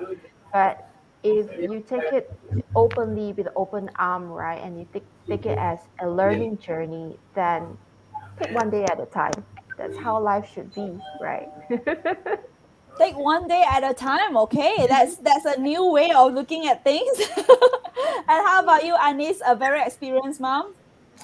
Okay, like me in a motherhood, the most important is the partner. When you have a good partner, of course you can you can manage your children well, because the understanding partner is more helpful rather than getting information from outsider, because husband is the most important person to help you to uh, to help you to manage your children. That's it. Great, great. So there you go, all the wonderful tips from our panels today. Yes, motherhood is indeed a challenge, but Fauzia mentioned that we have to just take whatever help that we can. And Fontaine says that we have to believe in ourselves that we can definitely do it and take a day at a time. It doesn't matter, one step at a time. Take a breather, relax and face it according to Bichin. And of course, Ani said that we must find a good partner, a good hand that can hold us together and work together with us. So, ladies and gentlemen, for those of you who are joining us here right now on the FB Live, thank you so much for joining with so much comments and so many love that we received so far. These are all my panelists over here. Dear panelists, I think it's odd to say goodbye. Time is not enough for us. There's so much more. Let's catch up for coffee. Then we can all gossip about our husband and in-laws. And then we can Zoom call Beachin all the way in Singapore. And there's so many things to talk about the in-law, but because it's FB live, my mother-in-law probably sees this, so I'm not gonna say much. But thank you so much for joining me on this wonderful The Ups and Downs of Motherhood Forum. Thank you very much to our panels. Thank Thank you you, very Fauzia. much. Thank you, Fontaine. Thank you Let's very much. wave Thank you, goodbye everyone. to our audience then and give them a kiss. Over to you, Chan. All right, how about that? Thank you so much, Joanne. Wow, thank you to a very, very strong and also a very awesome lineup of panelists. While each and every one of them are successful, and their input has been very, very impactful as well. Thank you so much for your sharing, your input, and speaking to all our audiences based on your experiences and what you have gone through in your life. Thank you so much, everyone. Thank you, everyone. All right, moving on. Okay, so we are almost coming to the end of our afternoon session. But before that, let's just announce our winners for this round's session, where you are winning yourself a premium chocolate gift set courtesy of Georgetown Heritage Chocolate. Congratulations to our winner, Pei Chia. Pei Chia on Facebook. Thank you so much for tagging your friends, and also do not forget, okay, in the future, do not forget your hashtag WIMC2022. All right, moving on, our second winner, Mindy Tan. Congratulations, Mindy. Wow, Mindy tagged actually not only three, but more than three friends. Thank you so much. And last but not least, Abbott STEAM Academy. Congratulations, and thank you for joining in and viewing our talk today. Now, once again, ladies and gentlemen, this is some of the theses we have for you during the WIMC 2022, the Women Impact Makers Conference 2022. Okay, so I just want to remind all of you guys once again that we have another session later on in the evening. WIMC, we are having our conference held at the Royal Chulan Hotel Penang, the Grand Ballroom, on 19th of July. Starts at 10 a.m. all the way to 5 p.m. We have a few more seats available. Some of you all already scanned and registered and bought the tickets for your seats. Okay. Now we have a few more slots left, and if you're interested to join us on that day, please kindly do so. Just scan the QR code. We are giving you a special discounted price right now from 388 ringgit, now selling at 188 ringgit. Just a few last seats or slots for all of you. Lots and lots of activities, some live performances from Malaysian singer and songwriter Juwita Suwito, from our World Harmonica champion Keith Valentine, and so many awesome, impactful panelists who will be speaking about how to empower women. Lots of a few very, very important topics to touch on. I would say this is something you never want to miss. Okay, so do not miss it. Once again, 19 July, Royal Chulan Hotel Penang Grand Ballroom, 10 a.m. to 5 p.m. Get your tickets right now. Very few tickets left, very few seats, very few slots. 388 normal price, now selling at 188. Secure your seat right now. Okay, once again, congratulations to all of the lucky draw winners. And also, please do PM us on our WIMC page, on Facebook page. Do drop us a PM so that we know how to pass you our gift set. Okay, also some honorary mentions going out to our most active audience, Ms. Bharati and Ms. Shireen. Thank you so much for being so engaging in our Facebook live session, the most active audiences. All right, we also have a prize for you. So Bharati and also Shireen, kindly PM us at WIMC Malaysia to redeem your prize. Thank you very much. Okay, that's it. That wraps up the session here this afternoon. It's been such a pleasure to be with all of you guys, and we will be back at 8:30 p.m. for another awesome topic, ladies and gentlemen. We have another group of 4 panelists who will be talking about making impact beyond Malaysia. See, very, very good topic. We want to know how Malaysians are doing outside our country, and also being affected with the pandemic for the past 2 years, where you cannot either travel back home, or say you have family members out there, you can't even see them. It's a constant just online, online contact and so on. So yeah, let's listen up from them at 8:30 p.m. Making Impact Beyond Malaysia. That is coming up later. In the meantime, I am your MC, Chan61. I just want to say thank you so much to everyone who've just taken part, who've made time to view us, to listen to us. I hope this has been very impactful to you, and I hope it has somehow kind of opened up your mind to some new perspective about women. Once again, the WIMC 2022, organized by Elizabeth Image Branding in collaboration with the Penang Women's Development Center, PWDC, supported by the Penang government with the leadership of our very ever supportive YB Chong Eng. Thank you so much to all our sponsors. Thank you to people who are working behind there. And we will see you at 8:30 p.m. Thank you very much. Ciao.